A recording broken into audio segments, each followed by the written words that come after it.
ನಿತ್ಯಂ ಧ್ಯಾಯಂತಿ ಯೋಗಿನಃ ಕಾಮದಂ ಮೋಕ್ಷದಂ ಚೈವ ಓಂಕಾರಾಯ ನಮೋ ನಮಃ. ನಮಸ್ತೆ ಪಾರ್ಶ್ವನಾಥಾಯ ಗಾತಿ ಕರ್ಮ ವಿನಾಶನೆ ನಾಗರಾಜೇಂದ್ರ ವಿಸ್ತೀರ್ಣ ಬಣಾಲಂಕೃತ ಮೂರ್ತೆ ಚಂದ್ರಾರ್ಕ ಕೋಟಿ ಘಟಿತೋ ಜ್ವಲ ದಿವ್ಯ ಮೂರ್ತೆ ಶ್ರೀಚಂದ್ರಿಕಾ ಕಲಿತ ನಿರ್ಮಲ ಶುಭ್ರವಾಸೆ ಕಾಮಾರ್ಥದೇ ಚ ಕಲಹಂಸ ಸಮಾಧಿರೂಢೆ ವಾಗೀಶ್ವರಿ ಪ್ರತಿದಿನಂ ಮಮ ರಕ್ಷ ದೇವಿ. ದೇವಶಾಸ್ತ್ರ ಗುರುಗಳಿಗೆ ಅತ್ಯಂತ ಶ್ರದ್ಧಾ ಭಕ್ತಿಯಿಂದ ತಲೆಬಾಗಿಸಿ ಕೈ ಮುಗಿದು ನಮಸ್ಕರಿಸಿ ಭಕ್ತಿ ಶ್ರದ್ಧೆಗಳನ್ನು ಸಮರ್ಪಣೆ ಮಾಡಿ ಕವಟುಗೊಪ್ಪದ ಸಮವಶರಣದಲ್ಲಿ ವಿರಾಜಮಾನರಾದ ಭಗವಾನ್ ಶ್ರೀ ಪಾರ್ಶ್ವನಾಥ ಸ್ವಾಮಿಯ ಪಾದಪದ್ಮಗಳನ್ನು ಸ್ಮರಣೆ ಮಾಡಿಕೊಂಡು ಆ ಪಾದಗಳಿಗೆ ಭಕ್ತಿ ಶ್ರದ್ಧೆಗಳಿಂದ ನಮಸ್ಕರಿಸಿ ಎಲ್ಲ ಗುರು ಹಿರಿಯರಿಗೆ ವಂದಿಸಿ ಇಲ್ಲಿ ಸೇರಿದಂತಹ ಎಲ್ಲ ಸಹೃದಯ ಸಜ್ಜನ ಬಂಧುಗಳಿಗೆ ಜೈ ಜಿನೇಂದ್ರಗಳನ್ನು ಹೇಳುತ್ತಾ ಇವತ್ತಿನ ಮಾತಿನ ಕಾರ್ಯಕ್ರಮವನ್ನು ಪ್ರಾರಂಭಿಸ್ತಾ ಇದ್ದೇವೆ. ಬಂಧುಗಳೇ, ಯಾವುದಕ್ಕೆ ಆರಂಭ ಇದೆಯೋ ಅದಕ್ಕೆ ಅಂತ್ಯ ಇದೆ. ಜೀವ ಹುಟ್ಟು ಇದ್ರೆ ಸಾವು ಇದ್ದೇ ಇದೆ. ಸಾವು ಬೇಡ ಅಂತ ಇದ್ರೆ ಹುಟ್ಟಬಾರದು ಅಂತ. ಹುಟ್ಟಬಾರದ ಅಥವಾ ಹುಟ್ಟದೇ ಇರುವ ಸ್ಥಿತಿ ಬರಬೇಕು ಅಂದ್ರೆ ಮೋಕ್ಷ ಪಡಿಬೇಕು. ಮೋಕ್ಷ ಪಡೆದ ಜೀವಕ್ಕೆ ಹುಟ್ಟು ಸಾವುಗಳಿಲ್ಲ. ಹಾಗಾಗಿ ನಾವು ಪೂಜೆ ಮಾಡುವಾಗ, ಜಲವನ್ನು ಸಮರ್ಪಣೆ ಮಾಡುವಾಗ ಭಗವಂತನಲ್ಲಿ ಪ್ರಾರ್ಥನೆ ಮಾಡ್ತೇವೆ. ನಮ್ಮೊಳಗಿನ ಸಂಕಲ್ಪವನ್ನು ಅರಿಕೆ ಮಾಡಿಕೊಳ್ತೇವೆ. ಜನ್ಮ ಜರ ಮೃತ್ಯು ವಿನಾಶಾಯ ದಿವ್ಯ ಜಲಂ ನಿರ್ವಪಾಮಿ ಸ್ವಾಹ. ನಮ್ಗೆ ಯಾರಿಗೂ ಹುಟ್ಟಬೇಕು ಅಂತ ಆಸೆ ಇಲ್ಲ. ಆಸೆ ಇಲ್ಲದೇನೆ ನಮ್ಮ ಕರ್ಮದ ಕಾರಣದಿಂದ ನಾವು ಮತ್ತೆ ಹುಟ್ಟಿ ಬರ್ತೇವೆ. ಹಾಗೆ ನಮಗೆ ಸಾಯಬೇಕು ಅಂತ ಕೂಡ ಯಾರಿಗೂ ಆಸೆ ಇಲ್ಲ, ಬಯಸುವುದೇ ಇಲ್ಲ. ಮನೇಲಿ ಕೂತಾಗ ಒಂದು ಹಲ್ಲಿ ಬಿದ್ದರೂ ಕೂಡ ಎದ್ದು ಒದಾಡ್ತೇವೆ, ನಾವು ಬೊಬ್ಬೆ ಹೊಡಿತೇವೆ. ಯಾಕೆ? ಹಲ್ಲಿ ಬಿದ್ದು ಸತ್ತು ಹೋಗ್ತೇನೋ ಅಂತ ಭಯ ನಮಗೆ. ಸಾವಿನ ಭಯ. ಎಷ್ಟೋ ಸಲ ಸಾವಿನ ಭಯದಲ್ಲೇ ಬದುಕುವುದು ನಾವು. ಅದಕ್ಕೆ ಬೇಂದ್ರೆಯವರು ಬಹಳ ಸುಂದರವಾಗಿ ಒಂದು ಮಾತು ಹೇಳಿ ಹೋಗಿದ್ದಾರೆ. ಬಹಳ ಸುಂದರವಾದ ಮಾತು. ನಾನು ಮರಣಕ್ಕೆ ಹೆದರುವುದಿಲ್ಲ. ಬೇಂದ್ರೆ ಹೇಳ್ತಾರೆ, ನಾನು ಮರಣಕ್ಕೆ ಹೆದರುವುದಿಲ್ಲ, ಏಕೆಂದರೆ ಅದು ಬರುವಾಗ ನಾನು ಇರುವುದಿಲ್ಲ, ನಾನು ಇರುವಾಗ ಅದು ಬರುವುದಿಲ್ಲ ಅಂತ. ಈಗ ಸಾವಿನ ಕುರಿತಾದ ಭೀತಿಯನ್ನುಂಟು ಮಾಡುವ ಸಂಗತಿಗಳು ಸಾವನ್ನ ನೋಡುವವನಿಗೆ ಹೊರತು ಸಾವನ್ನ ಸ್ವೀಕರಿಸುವವನಿಗಲ್ಲ. ಅವನು ಸತ್ತು ಹೋಗ್ತಾನೆ. ಹಾಗಾಗಿ ಮರಣಕ್ಕೆ ಹೆದರಿ ಪ್ರಯೋಜನ ಇಲ್ಲ. ಹೆದರಬೇಕಾದದ್ದು ಪಾಪಕ್ಕೆ. ಪಾಪ ಭೀತಿ ಬಹಳ ಮುಖ್ಯವಾಗಿ ಬೇಕಾದ್ದು. ಹಾಗಾಗಿ ಬದುಕನ್ನ ಆ ಪಾಪದಿಂದ ದೂರ ಇಟ್ಟು ಸನ್ಮಾರ್ಗದಲ್ಲಿ, ಸಚ್ಚಾರಿತ್ರದಲ್ಲಿ ನಡೆಸ್ಕೊಂಡು ಹೋಗ್ಬೇಕಾದ್ರೆ ಜ್ಞಾನ ಬೇಕು. ಜಗತ್ತಿನ ಸಕಲ ಜೀವರಾಶಿಗಳ ಒದ್ದಾಟ ಕೂಡ ಅಜ್ಞಾನದ ಕಾರಣದಿಂದ ಆಗ್ತದೆ ಅಂತ ಹೇಳ್ತಾರೆ. ನಾವು ನಮ್ಮ ಜೀವನದಲ್ಲಿ ಏನಾದರೂ ದುಃಖ ಅನುಭವಿಸ್ತೇವೆ ಅಂದರೆ ಅದಕ್ಕೆ ಮೂಲ ಕಾರಣ ಅಜ್ಞಾನವೇ. ಹಾಗಾಗಿ ಕವಟಗೊಪ್ಪದ ಸಮಾಜ ಬಾಂಧವರು, ಅನೇಕ ಸಹೃದಯರು ಸೇರಿ ಬಸವಣ್ಣ ಒಂದು ಮಾತು ಹೇಳ್ತಾರೆ. ಊರೆಲ್ಲ ಹೊಲಗೇರಿ ಆದರೆ, ಹೊಲಸಾದ್ರೆ ಎಲ್ಲವನ್ನು ಶುದ್ಧ ಮಾಡ್ಲಿಕ್ಕೆ ನಿನಗೆ ಆಗದೇ ಇರಬಹುದು, ಆದರೆ ನಿನ್ನ ಕಾಲುಗಳನ್ನು ರಕ್ಷಿಸುವುದಕ್ಕೋಸ್ಕರ ಪಾದರಕ್ಷೆಗಳನ್ನು ಹಾಕಿಕೊಂಡು ನಡಿ ಅಂತ. ನಮ್ಮನ್ನಾದರೂ ಶುದ್ಧೀಕರಿಸಿಕೊಳ್ಳುವ ಕೆಲಸವನ್ನ ಮಾಡಬಹುದಲ್ಲ.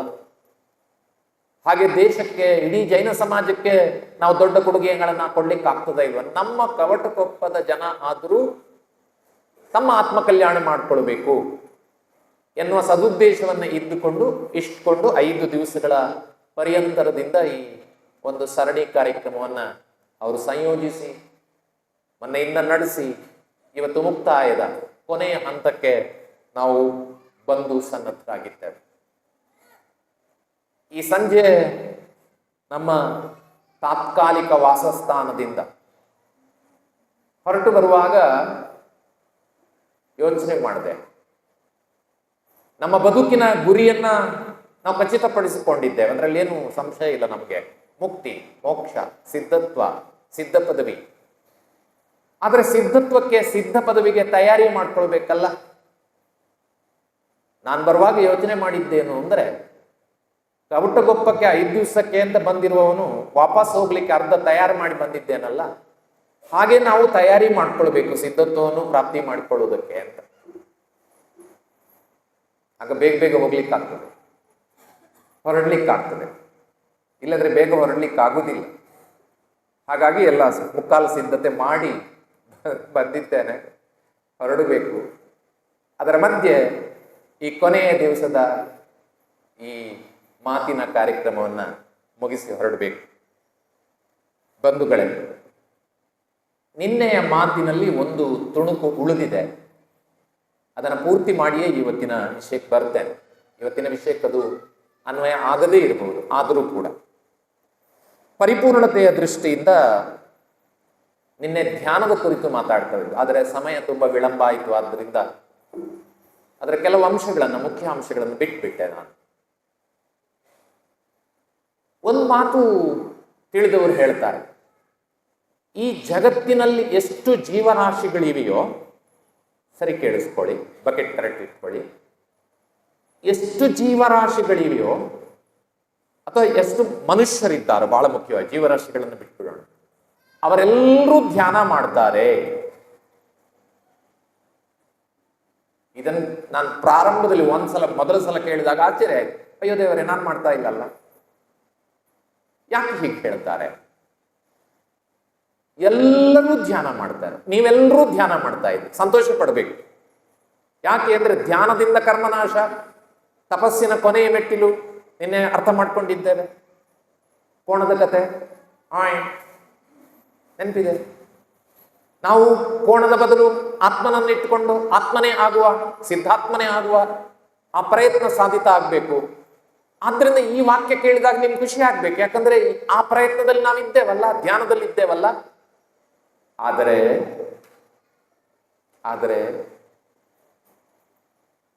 ನಾವೆಲ್ಲರೂ ಧ್ಯಾನ ಮಾಡ್ತೇವೆ, ನಾವು ಧ್ಯಾನ ಮಾಡ್ತಾ ಇರೋದು ಸರಿ ಇದೆಯಾ ಇಲ್ವಾ ಅಂತ ಗೊತ್ತಿಲ್ಲ ನಮ್ಗೆ ಅಂತ. ಅದಕ್ಕೆ ಹೇಳಿದ್ದು ಅಜ್ಞಾನ ಅಂತ. ಹಾಗಾಗಿ ಅದನ್ನು ತಿಳ್ಕೊಳ್ಳುವ ದೃಷ್ಟಿಯಿಂದ ನಮ್ಮ ಹಿರಿಯರು, ಆಚಾರ್ಯರು ಧ್ಯಾನವನ್ನ 4 ವಿಭಾಗಗಳಾಗಿ ವಿಂಗಡಿಸಿದರು. ಆರ್ದ್ರ ಧ್ಯಾನ, ರೌದ್ರ ಧ್ಯಾನ, ಧರ್ಮ ಧ್ಯಾನ, ಶುಕ್ಲ ಧ್ಯಾನ ಅಂದ್ರು. ಆರ್ದ್ರ ಧ್ಯಾನ ಅಂದ್ರೇನು? ನಮಗೆ ಯಾವುದು ಇಷ್ಟವೋ, ನಮಗೆ ಯಾವುದು ಬೇಕು ಅಂತ ಅನ್ನಿಸ್ತದೋ ಅದನ್ನೇ ಏಕಾಗ್ರ ಚಿತ್ತದಿಂದ ಯೋಚನೆ ಮಾಡೋದು. ಈಗ ಬಂಗಾರಕ್ಕೆ ಬೆಲೆ ಜಾಸ್ತಿ ಆಗ್ತಾ ಇದ್ದ ಹಾಗೆ ಬೇಕು ಅಂತ ಅನಿಸಿದ್ರೆ ಟೆನ್ಷನ್ ಆಗುದಲ್ವಾ? ಬೇಕು ಅಂತ ಅನಿಸದಿದ್ರೆ ನಿಮಗೆ ಟೆನ್ಷನ್ ಉಂಟಾ? 1.5 ಲಕ್ಷ ಅಲ್ಲ 3 ಲಕ್ಷ ಆಗ್ಲಿ, ನಮ್ಗೆ ಏನಾಗ್ಬೇಕು? ನಮ್ಗೆ ಬೇಡವೆ, ನಮಗೆ ಟೆನ್ಷನ್ ಇಲ್ಲ. ಆದ್ರೆ ಬೇಕು ಅಂತ ಆದಾಗ ಅದ್ರ ಬಗ್ಗೆ ಯೋಚನೆ, ಅಯ್ಯೋ ನಿನ್ನೆಗಿಂತ ಇವತ್ತು ಜಾಸ್ತಿ, ಇವತ್ತಿಗಿಂತ ನಾಳೆ ಜಾಸ್ತಿ. ನೀವೊಂದು BMW ಕಾರ್ ತೆಕ್ಕೊಳ್ಬೇಕು ಅಂತ ಯೋಚನೆ ಮಾಡಿದ್ದೀರಿ ಅಂತ ಇಟ್ಕೊಂಡು ತೆಕ್ಕೊಳ್ಳೋದಾದ್ರಲ್ವ ಟೆನ್ಷನ್. ನಾಳೆ ಎಷ್ಟು ಹೋಗ್ತದೆ, GST ಇನ್ನೊಂದ್ಸಲ ಏನಾದ್ರೂ ಇಳಿಸ್ತಾರ, ಏನ್ ಕತೆ? ಈ ತರ ಯೋಚನೆ ಮಾಡ್ಲಿಕ್ಕೆ ಅಂದ್ರೆ ಆರ್ದ್ರ ಧ್ಯಾನ, ನಮ್ಗೆ ಬೇಕಾದದ್ದರ ಬಗ್ಗೆ ಆಲೋಚನೆ ಮಾಡುದು. ದೀಪಾವಳಿ ಬಂತು, ಏನೋ ಮಾಡ್ತೀರಿ, ಕರ್ಜಿಕಾಯಿ ಇಲ್ಲ ಏನು ಈ ಕಡೆ ಇಲ್ಲ, ಉಂಡಿ ಮಾಡ್ತೀರಿ, ನಿರ್ವಾಣ ಲಾಡು ಏನೋ ಮಾಡ್ತೇವೆ. ಅದು ಈಗಲೇ ಲೆಕ್ಕಾಚಾರ ಆಗ್ತದೆ. ಮಲ್ಕೊಂಡಾಗ ಉಂಡಿಗೆ ಏನ್ ಬೇಕು, ಅದು ಎಷ್ಟು ದೊಡ್ಡದಿರ್ಬೇಕು, ಬಸದಿಯಲ್ಲಿ ಸಮರ್ಪಣೆ ಮಾಡೋದಕ್ಕೆ ಎಷ್ಟು ವ್ಯವಸ್ಥೆ ಆಗ್ಬೇಕು. ಇದು ಆರ್ದ್ರ ಧ್ಯಾನ, ನಮ್ಗೆ ಇಷ್ಟದ್ದು. ಯಾಕಂದ್ರೆ ವರ್ಷಕ್ಕೊಮ್ಮೆ ಸಿಗುವ ಅವಕಾಶ ನಮ್ಗೆ. ಭಗವಾನ್ ಮಹಾವೀರ ಸ್ವಾಮಿಯ ಎದುರು ನಿರ್ವಾಣ ಲಾಡನ್ನು ಸಮರ್ಪಣೆ ಮಾಡುವುದು, ಭಕ್ತಿ ಮಾಡುವುದು, ಅದಕ್ಕೋಸ್ಕರ ಸಿದ್ಧತೆ ಮಾಡ್ತೇವೆ. ಹಣತೆಯಲ್ಲಿ ಇಟ್ಟಿದ್ದೇವೆ, ಕಳೆದ ವರ್ಷದ್ದು ಹುಡುಕ್ತೇವೆ, ಸಿದ್ಧತೆ ಮಾಡ್ತೇವೆ. ಅಂದ್ರೆ ಅದ್ರ ಕುರಿತು ಯೋಚನೆ ಮಾಡ್ತೇವೆ. ಇಷ್ಟದ್ದನ್ನ ಯೋಚನೆ ಮಾಡುದು. ಅಪ್ಪ ಪೇಟೆಗೆ ಹೋಗಿದ್ರೆ ಬರುವಾಗ ಚಾಕ್ಲೇಟ್ ತರ್ತಾರೇನೋ, ಮಗು ಯೋಚನೆ ಮಾಡ್ತದೆ, ಧ್ಯಾನವೇ ಅದು. ಏಕಾಗ್ರ ಚಿತ್ತದ ಯೋಚನೆ ಮಾಡ್ತದೆ. ಬಂದು ಕೂಡಲೇ ಮೊದಲು ಅಪ್ಪನ ಕಿಸೆ ಚೆಕ್ ಮಾಡ್ತದೆ ಮಗು. ಯಾಕಂದ್ರೆ ಅಷ್ಟವರೆಗೆ ಆರ್ತ್ರ ಜ್ಞಾನದಲ್ಲಿ ಅದನ್ನೇ ಯೋಚನೆ ಮಾಡ್ತಾ ಇತ್ತಲ್ಲ. ಆದ್ದರಿಂದ ನಮಗೆ ಯಾವುದು ಇಷ್ಟವೋ, ಅದು ವ್ಯಕ್ತಿಗಳ ಬಗ್ಗೆ ಇರ್ಬೋದು, ವಸ್ತುಗಳ ಬಗ್ಗೆ ಇರ್ಬೋದು, ಯಾವುದ್ರ ಬಗ್ಗೆ, ಇದರ ಬಗ್ಗೆ ಯೋಚನೆ ಮಾಡುವುದನ್ನ ಆರ್ತ್ರ ಧ್ಯಾನ ಅಂತ ಕರೀತಾರೆ. ನಾವೆಲ್ಲರೂ ಮಾಡ್ತೇವೆ, ಎಲ್ಲರೂ ಮಾಡ್ತೇವೆ. ಎರಡನೆಯದ್ದು ರೌದ್ರ ಧ್ಯಾನ. ಇದು ವಿರುದ್ಧವಾದದ್ದು. ನಮಗೆ ಯಾವುದು ಆಗುವುದಿಲ್ವೋ ಅಥವಾ ಯಾವುದು ಹಾನಿ ಆಗಬೇಕೋ, ಎಲ್ಲಿ ದ್ವೇಷ ಇದೆಯೋ ಅವ್ರು ನಾಶವಾಗಲಿ, ಹಾಳಾಗಿ ಹೋಗಲಿ, ಅವ್ರಿಗೆ ಕೆಟ್ಟದ್ದಾಗಲಿ, ಈ ತರ ಯೋಚನೆ ಮಾಡ್ಕೊಂಡು ಹೋಗ್ತಕ್ಕಂಥದ್ದನ್ನ ರೌದ್ರ ಧ್ಯಾನ, ಕೆಡುಕನ್ನ ಚಿಂತಿಸುವುದು. ಮಾನಸಿಕ ಸ್ಥಿತಿ ಅಂದರೆ ನಮ್ಮ ಮನಸ್ಸಿನ ಶುದ್ಧತೆ ಸರಿ ಇಲ್ಲದಿದ್ದಾಗ ಅನ್ಯರ ಕೆಡುಕನ್ನ ಬಯಸ್ತೇವೆ, ದ್ವೇಷವನ್ನ ಬಯಸ್ತೇವೆ. ಇದನ್ನ ರೌದ್ರ ಧ್ಯಾನ ಅಂದ್ರು. ಆದ್ರೆ ಹೀಗೆ ಹೇಳ್ತಲೇ ಕೊನೆಗೊಂದು ವಾಕ್ಯ ಬರೀತಾರೆ, ಆರ್ತ್ರ ಧ್ಯಾನ ಮತ್ತು ರೌದ್ರ ಧ್ಯಾನಗಳು ಅಶುಭ ಧ್ಯಾನಗಳು ಅಂತ. ಇದು ನಿಮಗೆ ಶುಭವನ್ನ ಉಂಟು ಮಾಡುವುದಿಲ್ಲ. ಆರ್ತ್ರವೂ ಉಂಟು ಮಾಡುವುದಿಲ್ಲ, ರೌದ್ರವೂ ಉಂಟು ಮಾಡುವುದಿಲ್ಲ. ಅದರಿಂದ ದೂರ ಇದ್ರೆ ಒಳ್ಳೆಯದು. ಆರ್ತ್ರ ಧ್ಯಾನ, ರೌದ್ರ ಧ್ಯಾನಗಳು ನಮ್ಮ ಆತ್ಮಕಲ್ಯಾಣಕ್ಕೆ ಯೋಗ್ಯವಾಗಿರ್ತಕ್ಕಂಥ ಧ್ಯಾನಗಳಲ್ಲ. ಮೂರನೇದ್ದು ಧರ್ಮ ಧ್ಯಾನ, ನಾಲ್ಕನೇದ್ದು ಶುಕ್ಲ ಧ್ಯಾನ. ಶುಕ್ಲ ಧ್ಯಾನ ಎನ್ನುವುದು ಅತ್ಯಂತ ಶುದ್ಧವಾದ ಧ್ಯಾನ, ಪರಿಪಕ್ವವಾದ ಧ್ಯಾನ, ಆದರೆ ನಮ್ಮಿಂದ ಮಾಡ್ಲಿಕ್ಕೆ ಆಗದೇ ಇರುವ ಧ್ಯಾನ.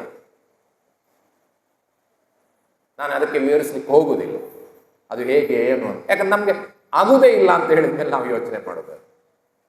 ಅದು ಅರಿಹಂತ ಪರಮೇಶ್ವರಿಗಳು ಅಥವಾ ಅದರ ಹಿಂದೆ ಇರ್ತಕ್ಕಂತಹ ಆಚಾರ್ಯರು ಮೊದಲಾದಂತಹ ಮುಕ್ತಿಯ ಮಾರ್ಗದಲ್ಲಿ ಅದರ ಸಮೀಪಕ್ಕೆ ಬಂದಿರತಕ್ಕಂಥವರು ಮಾಡತಕ್ಕಂತಹ ಧ್ಯಾನವನ್ನ ಶುಕ್ಲ ಧ್ಯಾನ ಅಂತ ಕರೀತೇವೆ. ನಾವು ಸಮವಶರಣದ ಬಗ್ಗೆ ಇವತ್ತು ಕೂಡ ಮಾತನಾಡ್ತೇವೆ. ಅಲ್ಲಿ ಸಮವಶರಣವನ್ನು ಮುಗಿಸಿಕೊಂಡು ಸಿದ್ಧ ಪದವಿಗೆ ಸಮೀಪವಾದ ಹೊತ್ತಿನಲ್ಲಿ ಸಮವಶರಣವನ್ನು ತ್ಯಜಿಸಿ ಪ್ರತಿಮಾ ಯೋಗದಲ್ಲಿ ಅವರು ಧ್ಯಾನ ಮಾಡ್ತಾರೆ. ಅದು ಶುಕ್ಲ ಧ್ಯಾನವಾಗ್ತದೆ, ಅತ್ಯಂತ ಪರಿಶುದ್ಧವಾದ ಧ್ಯಾನ ಆಗ್ತದೆ. ಅದರಿಂದ ಮುಕ್ತಿ ಸಾಧ್ಯ. ಆದರೆ ನಮಗೆ ಅಸಾಧ್ಯ ಅಂತ ಹೇಳಿದಾಗ ಅದನ್ನ ಪಕ್ಕದಲ್ಲಿ ಇಡೋಣ. ಹಾಗಾದರೆ ನಮಗೆ ಸಾಧ್ಯವಾದದ್ದು ಮತ್ತು ಶುಭದಾಯಕವಾದಂತಹ ಧ್ಯಾನ ಯಾವುದು ಅಂತ ಕೇಳಿದ್ರೆ ಧರ್ಮ ಧ್ಯಾನ ಮಾತ್ರ. ಯೋಗ್ಯವಾದದ್ದು ಧರ್ಮ ಧ್ಯಾನ. ಧರ್ಮದ ಕುರಿತಾಗಿ ಯೋಚನೆ ಮಾಡುವುದು, ಆತ್ಮನ ಕುರಿತಾಗಿ ಯೋಚನೆ ಮಾಡುವುದು, ಆತ್ಮನಿಗೆ ಬೇಡದಿದ್ದ ಸಂಗತಿಗಳನ್ನ ಹೇಗೆ ಬಿಡಬೇಕು ಅಂತಕ್ಕಂಥದನ್ನ ಯೋಚನೆ ಮಾಡುವುದು, ಬೇಕಾದ್ದನ್ನು ಹೇಗೆ ಸ್ವೀಕರಿಸಬೇಕು, ಅಳವಡಿಸಿಕೊಳ್ಬೇಕು ಅಂತ ಯೋಚನೆ ಮಾಡುವುದು, ಇದು ಧರ್ಮ ಧ್ಯಾನ ಆಗ್ತದೆ. ಒಟ್ಟಿನಲ್ಲಿ ಆತ್ಮ ಕಲ್ಯಾಣಕ್ಕೆ ಸಂಬಂಧಿಸಿದ ಧಾರ್ಮಿಕ ಸಂಗತಿಗಳನ್ನ ಯೋಚನೆ ಮಾಡುವುದು ಧರ್ಮ ಧ್ಯಾನ ಆಗ್ತದೆ. ಇದು ಶುಭ ಧ್ಯಾನ ಆಗ್ತದೆ. ಆದ್ರಿಂದ ನಾವು ಮಾಡಿಕೊಳ್ಬೇಕಾದಂತಹ ಸಂಕಲ್ಪ ಏನು ಅಂದ್ರೆ, ಆದಷ್ಟು ಅಶುಭ ಧ್ಯಾನಗಳಾಗಿರುವ ಆರ್ತ್ರ ಮತ್ತು ರೌದ್ರ ಧ್ಯಾನದಿಂದ ನಮ್ಮ ಮನಸ್ಸನ್ನ ದೂರ ಇಟ್ಟು ಧರ್ಮ ಧ್ಯಾನದಲ್ಲಿ ಹೆಚ್ಚು ಹೆಚ್ಚು ನಮ್ಮ ಮನಸ್ಸು ತೊಡಗಿಸಿಕೊಳ್ಳುವ ಹಾಗೆ ಪ್ರಯತ್ನ ಮಾಡುವುದು. ಇನ್ನೂ ಒಂದು ನೆನಪಿಟ್ಕೊಳ್ಬೇಕು, ಆರ್ತ್ರ ಧ್ಯಾನ, ರೌದ್ರ ಧ್ಯಾನ, ಅಶುಭ ಧ್ಯಾನ ಅದನ್ನ ಬಿಡ್ಲಿಕ್ಕೆ ಪ್ರಯತ್ನ ಪಡ್ತೇನೆ, ಆದ್ರೆ ಧರ್ಮ ಧ್ಯಾನ ನನಗೆ ಸಾಧ್ಯ ಆಗುವುದಿಲ್ಲ ಅಂತಾದ್ರೆ ನಮ್ಮಲ್ಲೊಂದು ಮಾತಿದೆ ಇಂಗ್ಲಿಷ್ನಲ್ಲಿ, idle mind is devil's workshop ಅಂತ. ಒಳ್ಳೆಯ ಮಾತು. ನೀವು ಸುಮ್ಮನೆ ಇರಬೇಕು ಅಂತ ಯೋಚನೆ ಮಾಡಿದ್ರೆ ಅಲ್ಲಿ ಒಳ್ಳೆಯ ಯೋಚನೆಗಳು ಬರ್ಲಿಕ್ಕೆ ಸಾಧ್ಯನೇ ಇಲ್ಲ ಅಂತಾರೆ. ಡೆವಿಲ್ಸ್ ವರ್ಕ್ಶಾಪ್, ಪಿಶಾಚಿಗಳು ಬರ್ತವೆ. ಕಾಂತಾರ ನೆನಪಾಗ್ತದೆ ನಮಗೆ, ಬೊಬ್ಬೆ ಹೊಡೀತದೆ. ಹಾಗಾಗಿ ಐಡ್ಲ್ ಮೈಂಡ್ ಇಸ್ ಡೆವಿಲ್ಸ್. ಹಾಗಾಗಿ ನೀವು ಧ್ಯಾನ ಮಾಡದೇ ಇರ್ಲಿಕ್ಕೆ ಸಾಧ್ಯನೇ ಇಲ್ಲ, ಮಾಡಲೇಬೇಕು. ಈಗ ಚಾಯ್ಸ್ ಇರೋದು ನಮ್ಗೆ, ಅಶುಭ ಧ್ಯಾನ ಮಾಡಬೇಕೋ ಶುಭ ಧ್ಯಾನ ಮಾಡಬೇಕೋ ಅನ್ನೋದು. ಆದ್ದರಿಂದ ನಮ್ಗೆ ಹಿತವನ್ನು ಉಂಟು ಮಾಡುವುದು, ಎಲ್ರಿಗೂ ಹಿತವನ್ನು ಉಂಟು ಮಾಡುವುದು ಯಾವುದು ಅಂತ ಕೇಳಿದ್ರೆ ಅದು ಧರ್ಮ ಧ್ಯಾನ ಅಂತ ಹೇಳ್ತಾರೆ. ಇನ್ನೊಂದು ಅಂಶ ವಿವರಿಸುವುದಿಲ್ಲ ಹೆಚ್ಚು, ಬಹಳ ಮುಖ್ಯವಾದದ್ದು ಸಲ್ಲೇಖನದ ಕುರಿತು ನಿನ್ನೆ ಪ್ರಸ್ತಾಪ ಮಾಡಬೇಕಾಗಿತ್ತು. ಕೇವಲ ಅದರ ಶಬ್ದವನ್ನು ಮಾತ್ರ ಉಪಯೋಗಿಸಿದೆ ನಾನು. ಆದರೆ ಜೈನ ಪರಂಪರೆಯ ಬಹಳ ಸರ್ವಶ್ರೇಷ್ಠವಾಗಿರ್ತಕ್ಕಂಥ ಸಿದ್ಧಾಂತಗಳಲ್ಲಿ, ವ್ರತಗಳಲ್ಲಿ ಒಂದು ಅಂತ ಹೇಳಿದ್ರೆ ಸಲ್ಲೇಖನ. ನೆನ್ಪಿಟ್ಕೊಳ್ಳಿ, ಇದನ್ನ ಮೊದಲೇ ತಿಳ್ಕೊಳ್ಬೇಕು ನಾವು. ಮರಣದ ಹೊತ್ತಿಗೆ ಇದನ್ನು ಯೋಚನೆ ಮಾಡ್ಲಿಕ್ಕೆ ಆಗುದೇ ಇಲ್ಲ. ಒಂದು ಸಣ್ಣ ಸನ್ನಿವೇಶವನ್ನ ನಾನು ಸುಮ್ಮನೆ ಹೇಳ್ಕೊಳ್ತೇನೆ ನಿಮ್ಮ ಹತ್ರ, ಜಂಬಕ್ಕಾಗಿ ಅಲ್ಲ. ಪರಮ ಪೂಜ್ಯ ಮಹಿಮಾಸಾಗರ ಮುನಿ ಮಹಾರಾಜರ ಹುಟ್ಟೂರಿನ ಹತ್ರ ಒಬ್ರು ಬಹಳ ಹಿರಿಯ ವ್ಯಕ್ತಿ, 100ಕ್ಕೆ ಹತ್ರ ಆದ ಹಿರಿಯ ವ್ಯಕ್ತಿ, ಧರ್ಮಾತ್ಮರಾದ ವ್ಯಕ್ತಿ ಮರಣ ಹೊಂದಿದರು. ಮರಣ ಹೊಂದುವಾಗ ಶುಭ ಧ್ಯಾನದಲ್ಲೇ ಪಂಚ ನಮಸ್ಕಾರ ಪಠನೆ ಮಾಡ್ತಲೇ ಮರಣ ಹೊಂದಿದರು. ಅವರ ಉತ್ತರ ಕ್ರಿಯೆ ನಂತರದ ಅಭಿಷೇಕಾದಿ ಪೂಜಾದಿ ಕಾರ್ಯಕ್ರಮಗಳನ್ನು ನಡೆಸುವಾಗ ಒಂದು ಶಾಸ್ತ್ರದಾನ ಮಾಡಬೇಕು ಅಂತ ಸಂಕಲ್ಪ ಮಾಡಿದ್ರು. ಆಗ ಅದಕ್ಕೆ ಸಹಾಯ ಕೋರಿದ್ರು ಮಹಿಮಾಸಾಗರರಿಂದ. ಆಗ ಮಹಿಮಾಸಾಗರರು ನನಗೆ ಒಂದು ಸಂದೇಶವನ್ನು ಕಳಿಸಿ ಹೇಳಿದ್ರು, ನೀವೊಂದು 15 ಪೇಜ್ ಮರಣದ ಬಗ್ಗೆ ಬರ್ಕೊಡ್ಬೇಕು ಅಂತ. ನಾನು ಅದನ್ನ ಸವಾಲಾಗಿ ಸ್ವೀಕಾರ ಮಾಡಿದೆ. ಮತ್ತು ಯಾವಾಗಲೂ ಈ ಯಾವುದು ಮರಣದ ಸಂದರ್ಭದ ಈ ಶಾಸ್ತ್ರದಾನದ ಅವಧಿ ಬಹಳ ಸಣ್ಣದು, 10-12 ದಿವಸದೊಳಗೆ ಆಗ್ಬೇಕದು, ತುಂಬಾ ದೀರ್ಘಕಾಲ ಸಿಗುವುದಿಲ್ಲ ಅದಕ್ಕೆ. ಹಾಗಾಗಿ ರಾತ್ರಿ ಹಗಲು ವಿಷಯಗಳನ್ನ ಸಂಗ್ರಹ ಮಾಡಿ ಬರಿಬೇಕಾದಂತ ಒಂದು ಅವಶ್ಯಕತೆ ಬಂತು. ಬಹಳ ಸುಂದರವಾದ ಶಾಸ್ತ್ರದಾನ ಆಯ್ತು. ಆದ್ರೆ ನಾನು ಹೇಳಲಿಕ್ಕೆ ಹೊರಟದ್ದು, ಕುತ್ಕೊಂಡು ಬರಿತಾ ಇದ್ದೆ ಬೇರೆ ಬೇರೆ ರೀತಿಯ ಮರಣಗಳು, ಬಾಲಮರಣ, ಪಂಡಿತ ಮರಣ ಇತ್ಯಾದಿಗಳ ಕುರಿತು, ಮರಣದ ಸಂದರ್ಭದಲ್ಲಿ ಯೋಚನೆ ಮಾಡಬೇಕಾದ ರೀತಿ, ಸಲ್ಲೇಖನವನ್ನ, ಸಮಾಧಿ ಮರಣವನ್ನ ಹೇಗೆ ಸ್ವೀಕಾರ ಮಾಡೋದು ಇತ್ಯಾದಿಗಳನ್ನೆಲ್ಲ ಬರಿತಾ ಇರ್ಬೇಕು. ರಾತ್ರಿ ಕೂತ್ಕೊಂಡು ಸ್ವಲ್ಪ ಹೊತ್ತು ನಿದ್ದೆ ಬಿಟ್ಟೆ ಬರಿತಾ ಇದ್ದೆ. ಅದನ್ನ ನಿಜವಾಗಿ ಮನಸ್ಸಲ್ಲಿ ಹುಟ್ಟಿದ ಒಂದು ಭಾವನೆ ಏನು ಅಂದ್ರೆ, ಅಯ್ಯೋ ಈಗಲೇ ನನಗೆ ಮರಣ ಬಂದಿದ್ರೆ ಎಷ್ಟು ಚೆನ್ನಾಗಿರ್ತಿತ್ತು ಅಂತ.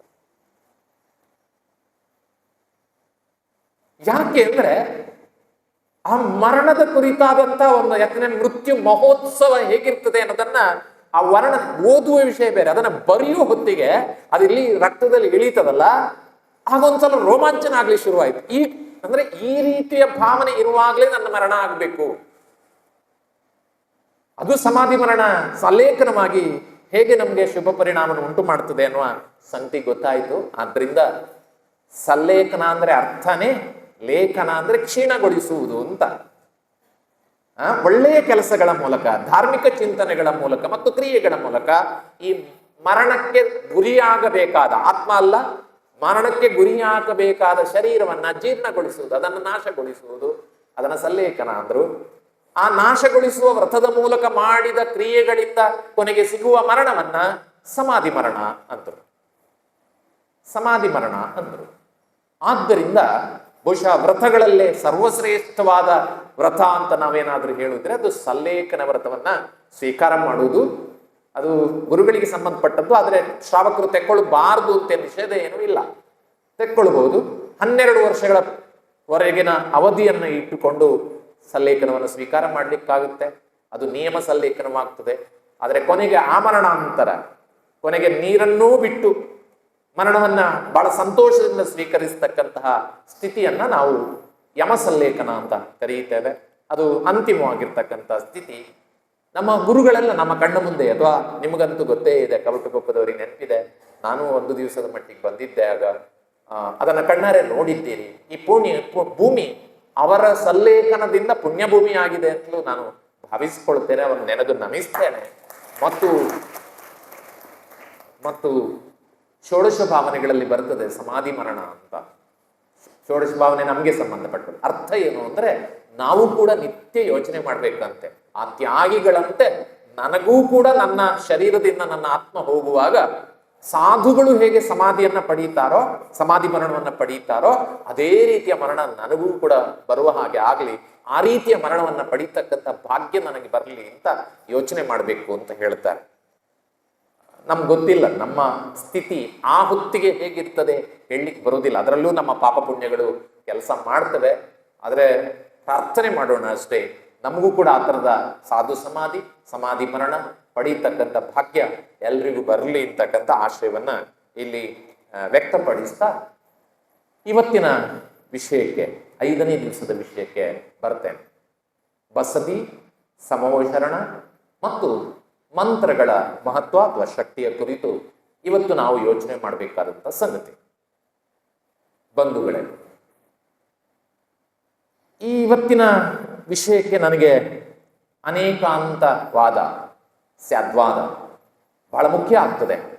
ಯಾಕೆ ಅಂದರೆ ಇವತ್ತಿನ ವಿಷಯಗಳನ್ನೆಲ್ಲ ನಾನು ನನ್ನ ಜ್ಞಾನದ ಪರಿಮಿತಿಯಲ್ಲಿ ಅಜ್ಞಾನಿಯೇ, ಆದರೆ ಜ್ಞಾನದ ಪರಿಮಿತಿಯಲ್ಲಿ ಎಷ್ಟರಲ್ಲಿ ತಿಳ್ಕೊಂಡಿದ್ದೇನೋ, ನಾನು ಹೇಗೆ ತಿಳ್ಕೊಂಡಿದ್ದೇನೋ ಅದನ್ನು ನಿಮಗೆ ವಿವರಿಸ್ತಾ ಹೋಗ್ತೇನೆ. ನಾಳೆ ಸ್ವಾಧ್ಯಾಯ ಮಾಡುವ ಸಂದರ್ಭದಲ್ಲಿ ಎಲ್ಲೋ ಯಾವುದೋ ಗ್ರಂಥದಲ್ಲಿ ಇನ್ಯಾರೋ ಆಚಾರ್ಯರೋ ಯಾರೋ ಮುನಿಗಳು ಬೇರೆ ರೀತಿಯಲ್ಲಿ ವಿವರಣೆ ಮಾಡಿದರೆ ಒಂದು ಅವ್ರದ್ದು ತಪ್ಪು ನಂದು ಸರಿ ಅಂತಲೋ ಅಥವಾ ನಂದು ತಪ್ಪು ಅವ್ರದ್ದು ಸರಿ ಅಂತಲೋ ಯೋಚನೆ ಮಾಡ್ಲಿಕ್ಕೆ ಹೋಗಬೇಡಿ. ಅನೇಕಾಂತವಾದದಲ್ಲಿ ಏನ್ ಹೇಳ್ತದೆ ಕೇಳಿದ್ರೆ ಅದೂ ಸರಿ, ಇದೂ ಸರಿ, ಇದು ಸರಿ ಅಂತ. ಹಾಗಾಗಿ ನನ್ನ ಪ್ರಯತ್ನ ಅಥವಾ ನನ್ನ ಭಾವನೆ ಏನು ಕೇಳಿದ್ರೆ, ನನ್ನಿಂದ ಆದಷ್ಟು ನನಗೆ ಗೊತ್ತಿರ್ತಕ್ಕಂಥ ಮಾಹಿತಿಯನ್ನ ಇಟ್ಕೊಂಡು ಬಸದಿ ಸಮವಶರಣ ಮತ್ತು ಮಂತ್ರದ ಶಕ್ತಿಯ ಕುರಿತಾದ ಒಂದು ಭಾವನೆಯನ್ನ, ಒಂದು ಕಾನ್ಸೆಪ್ಟ್ ಅನ್ನ ನಿಮಗೆ ಮನವರಿಕೆ ಮಾಡ್ತಕ್ಕಂಥದ್ದು ಅಥವಾ ಗೊತ್ತಿದ್ರೆ ನೆನಪು ಮಾಡಿಕೊಡ್ತಕ್ಕಂಥದ್ದಷ್ಟೇ ನನ್ನ ಕೆಲಸ ಅಂತ ಭಾವಿಸಿಕೊಂಡಿದ್ದೇನೆ.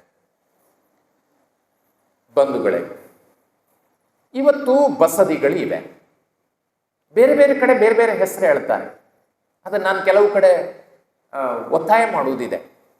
ನೀವು ನಮ್ಮ ಜಿನಮಂದಿರಗಳನ್ನ ತುಂಬ ಸಲ ದೇವಸ್ಥಾನ ಅಂತ ಕರೀತೇವೆ, ಆದರೆ ನಾನು ಪ್ರಾರ್ಥನೆ ಮಾಡ್ತೇನೆ ತುಂಬ ಕಡೆ ಬೇರೆ ಕಡೆ ಹೋದಾಗ ಅದನ್ನ ಬಸದಿ ಅಂತಲೇ ಕರೀರಿ. ಯಾಕೆ ಅಂದ್ರೆ ಬಸದಿ ಅಂದ್ರೆ ಅದು ಜೈನರದ್ದು ಮಾತ್ರ ಆಗ್ತದೆ, ಅದು ನಮ್ಮ ಪ್ರತ್ಯೇಕತೆಯನ್ನು ಸೂಚಿಸ್ತದೆ. ನೀವು ದೇವಸ್ಥಾನ ಅಂದ್ರೆ ಅದು ಜೈನರದ್ದು ಮಾತ್ರ ಆಗ್ಬೇಕಾದ ಅವಶ್ಯಕತೆ ಇಲ್ಲ, ಯಾರ್ದು ಆಗ್ಬಹುದು, ತಪ್ಪಲ್ಲ. ದೇವರಿರುವ ಸ್ಥಳ ದೇವಸ್ಥಾನ ಸರಿಯೇ, ಆದರೆ ಬಸದಿ ಎನ್ನುವುದು ಅದು ನಿರ್ದಿಷ್ಟವಾಗಿ ಜೈನರದ್ದೇ. ಹಾಗಾಗಿ ಬಸದಿ ಅಂತ ಅದನ್ನ ಹೇಳುವುದನ್ನ ಹೆಚ್ಚು ರೂಢಿ ಮಾಡಿಕೊಂಡ್ರೆ ನಮ್ಮ ಒಂದು ಸ್ವಂತಿಕೆಯನ್ನ ಉಳಿಸ್ಕೊಂಡ ಹಾಗೆ ಆಗ್ತದೆ ಅಂತ ಹೇಳುದು. ಯಾಕೆ ಬಸದಿ ಅದು ಗೊತ್ತಿದೆ, ಅದನ್ನು ನೆನಪು ಮಾಡ್ತೇನೆ. ಯಾಕೆ ಅದು ಬಸದಿ ಅಂದ್ರೆ ಸುಲಭದಲ್ಲಿ ಹೇಳ್ತಾರೆ, ಅದು ವಸತಿ ಆದ್ದರಿಂದ ಅದು ಬಸದಿ. ಅಯ್ಯೋ, ಅದು ವಸತಿ ಅಲ್ಲ, ನಮ್ಮ ಈಗಿನ ವ್ಯವಸ್ಥೆ. ಅದು ಲಾಡ್ಜಾ ಅಲ್ಲ, ಅದು ಹಾಸ್ಟೆಲ ಅಲ್ಲ. ಹಾಗಾದ್ರೆ ವಸತಿ ಹೇಗಾಗ್ತದೆ? ಇದರ ಹಿನ್ನೆಲೆಯನ್ನು ಸ್ವಲ್ಪ ಯೋಚನೆ ಮಾಡಿದಾಗ ನಮ್ಮ ತ್ಯಾಗಿಗಳು, ಮುನಿಗಳು ಇವರೆಲ್ಲರೂ ಕೂಡ ಹಿಂದೆ ದೀಕ್ಷೆಯನ್ನು ಸ್ವೀಕರಿಸಿದ ಮೇಲೆ ವನ ಪ್ರದೇಶದಲ್ಲಿ ಗುಹೆಗಳಲ್ಲಿ ಇರ್ತಾ ಇದ್ರು.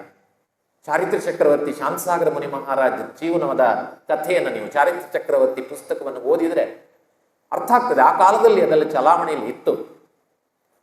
ಆದರೆ ಅದಕ್ಕಿಂತಲೂ ಹಿಂದೆ ನಮ್ಮಲ್ಲಿ ತ್ಯಾಗಿಗಳು ದೀಕ್ಷೆಯನ್ನು ಸ್ವೀಕರಿಸಿದ ಮೇಲೆ ವನ ಪ್ರದೇಶದಲ್ಲಿ ಇರುವುದು, ಗುಹೆಗಳಲ್ಲಿ ತಪಸ್ಸನ್ನು ಆಚರಿಸುವುದು, ಕೇವಲ ಆಹಾರದ ಹೊತ್ತಿಗೆ ಮಾತ್ರ ಸಂಕಲ್ಪಬದ್ಧರಾಗಿ ಅವರು ಊರಿನ ಕಡೆಗೆ ಬರುವುದು. ಅನೇಕ ನಮ್ಮ ಪುರಾಣದ ಕಥೆಗಳಲ್ಲಿ ಕೂಡ ಅಥವಾ ವಡ್ಡಾರಾಧನೆಯ ಕಥೆಗಳಲ್ಲಿ ಇರಬಹುದು, ಎಲ್ಲ ಕಡೆಯಲ್ಲಿ ಕೂಡ ನಮ್ಗೆ ಇದು ತಿಳಿದು ಬರ್ತದೆ.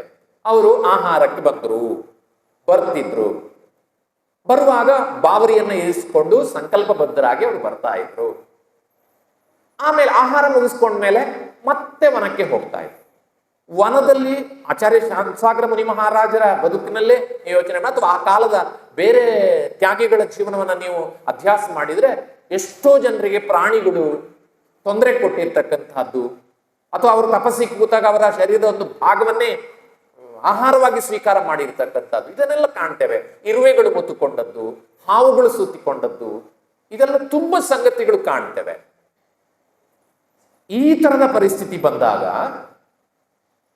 ವನ ಪ್ರದೇಶದಲ್ಲಿ ನಮ್ಮ ಗುರುಗಳು, ನಮ್ಮ ತ್ಯಾಗಿಗಳು ಇರುವುದು ಅಷ್ಟು ಸುರಕ್ಷಿತ ಅಲ್ಲ ಎನ್ನುವ ಭಾವನೆ ಸಮಾಜದ ಬಂಧುಗಳಿಗೆ, ಸಮಾಜದ ಜನರಿಗೆ ಉಂಟಾದಾಗ ನಮ್ಮ ಊರುಗಳಲ್ಲೇ ಅವರಿಗೊಂದು ನೆಲೆಯನ್ನ ನಾವು ಕಲ್ಪಿಸಿಕೊಡ್ಬೇಕು.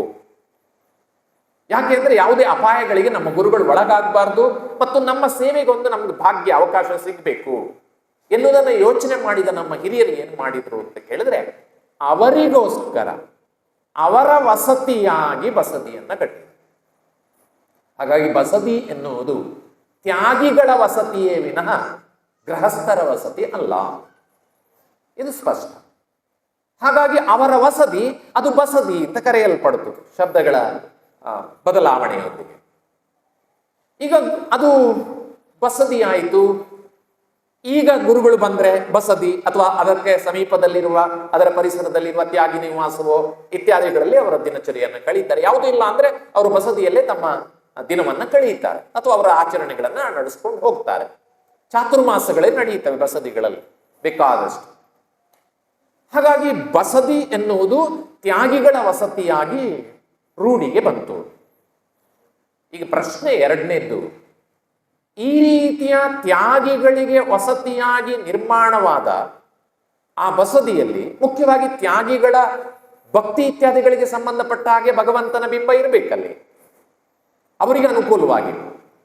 ಆಮೇಲೆ ಅವರು ಹೊರಟು ಹೋದ್ಮೇಲೆ ಅದು ನಮಗೂ ಅನುಕೂಲ ಆಗ್ಬೇಕು, ಊರಿನವರಿಗೂ ಅನುಕೂಲ ಆಗ್ಬೇಕು ಅಂತ ಅದರಲ್ಲಿ ಮೂಲಭೂತವಾಗಿ ದೇವಬಿಂಬದ ಅಥವಾ ಜಿನಬಿಂಬದ ಪ್ರತಿಷ್ಠಾ ಕಾರ್ಯವನ್ನ ನಡೆಸಿದ್ರು. ಸರಿ, ಬಸದಿಗಳು ಹೀಗೆ ರೂಢಿಗೆ ಬಂದು. ಆದ್ರೆ ನಂಗೆ ಅನ್ಸೋದು ಗೊತ್ತಿಲ್ಲ, ನಾನು ಮತ್ತೆ ಹೇಳ್ತಾ ಇರೋದು ಅನೇಕಾಂತವಾದದ ಹಿನ್ನೆಲೆಯಲ್ಲೇ ಇದನ್ನ ಕೇಳ್ಕೊಳ್ಬೇಕು. ಹಾಗೆ ಬಸದಿಯನ್ನ ಕಟ್ಟುವಾಗ, ವಸತಿಯನ್ನ ಕಟ್ಟುವಾಗ ಹೇಗೆ ಕಟ್ಟಬೇಕು ಎನ್ನುವ ಪ್ರಶ್ನೆ ಬಂದಿರಬಹುದಲ್ವೇ ಪ್ರಾರಂಭಕ್ಕೆ, ಇನ್ನು ಗೊತ್ತಿಲ್ಲದ ಕಾಲದಲ್ಲಿ. ನಮ್ಮ ಚರಿತ್ರೆ ಹಿಂದಕ್ಕೆ ಹೋದರೆ ಭರತ ಚಕ್ರವರ್ತಿ ಆದಿನಾಥರ ಇದ್ದಾಗ, ಅವರ ಸಮೋಶರಣ ಇದ್ದಾಗಲೇ 72 ಅಂತಸ್ತುಗಳ ಬಸದಿಯನ್ನ ಕೈಲಾಸ ಪರ್ವತದ ಮೇಲೆ ಕಟ್ಟಿಸಿದ ಅಂತ ಬರುತ್ತದೆ. ಹೇಗಿತ್ತು ಅನ್ನೋದರ ವಿವರಣೆಗಳು ಬಹಳ ಸಿಗುವುದಿಲ್ಲ, ಅಲ್ಪ ಸ್ವಲ್ಪ ಸಿಗ್ತದೆ ಅಷ್ಟೇ. ಆದ್ರೆ ನಮ್ಗನ್ಸೋದು ಹೇಗೆ ಕಟ್ಟಬೇಕು, ನಮ್ಮ ಮನೆ ಕಟ್ಟಿದಾಗ ಕಟ್ಲಿಕ್ಕೆ ಆಗ್ತದ? ಒಂದು ಅಡಿಗೆ ಕೋಣೆ ಬಸದಿ ಇದ್ರೆ ಅಂತ ಮಾಡ್ಲಿಕ್ಕೆ ಆಗ್ತದ? ಒಂದು ಸಿಟ್ ಔಟು ಮಾಡ್ಲಿಕ್ಕೆ ಆಗ್ತದ? ಹಾಗಾದ್ರೆ ಬಸದಿಯನ್ನ ಹೇಗೆ ಕಟ್ಟಬೇಕು ಎನ್ನುವ ನಮ್ಮ ಹಿರಿಯರ ಆಲೋಚನೆಗಳ ಹಿಂದೆ ಅವರಿಗೆ ನೆನಪಾದದ್ದು ಸಮವಶರಣ. ಬಸದಿ ಅಂದ್ರೆ ಅದು ಸಮವಶರಣದ ಆಗಿರಬೇಕು. ಯಾಕೆಂದ್ರೆ ಅಲ್ಲೂ ಜಿನೇಶ್ವರ ನೆಲೆಸಿರ್ತಾರೆ, ಜಿನೇಶ್ವರನಿಗಾಗಿ ನಿರ್ಮಾಣ ಆಗ್ತಕ್ಕಂಥದ್ದು. ಇಲ್ಲೂ ಜಿನಬಿಂಬಗಳ ನಿರ್ಮಾಣ ಆಗಿ ಅವುಗಳನ್ನ ಪ್ರತಿಷ್ಠಾಪನೆ ಮಾಡ್ತೇವೆ. ಹಾಗಾಗಿ ಜಿನಬಿಂಬವನ್ನಿಟ್ಟು ಪೂಜಿಸುವ ಆ ಒಂದು ಕಟ್ಟಡ ಅಥವಾ ಒಂದು ನಿರ್ಮಾಣ ಅದು ಸಮವಶರಣದಂತೆ ಇರಬೇಕು ಎನ್ನುವುದನ್ನು ನಿರ್ಧಾರ ಮಾಡಿ ಸಮವಶರಣದ ಅನೇಕ ಸಂಗತಿಗಳನ್ನ ಇಲ್ಲಿ ಕಾರ್ಯರೂಪಕ್ಕೆ ತರುವ ಅಥವಾ ಇಲ್ಲಿ ಸಾಕಾರಗೊಳಿಸ್ತಕ್ಕಂಥ ಕೆಲಸವನ್ನ ಅವರು ಮಾಡಿದ್ರು. ಇಲ್ಲಿ ಇನ್ನೊಂದು ಮಾತನ್ನು ಹೇಳಬೇಕು ನಾನು.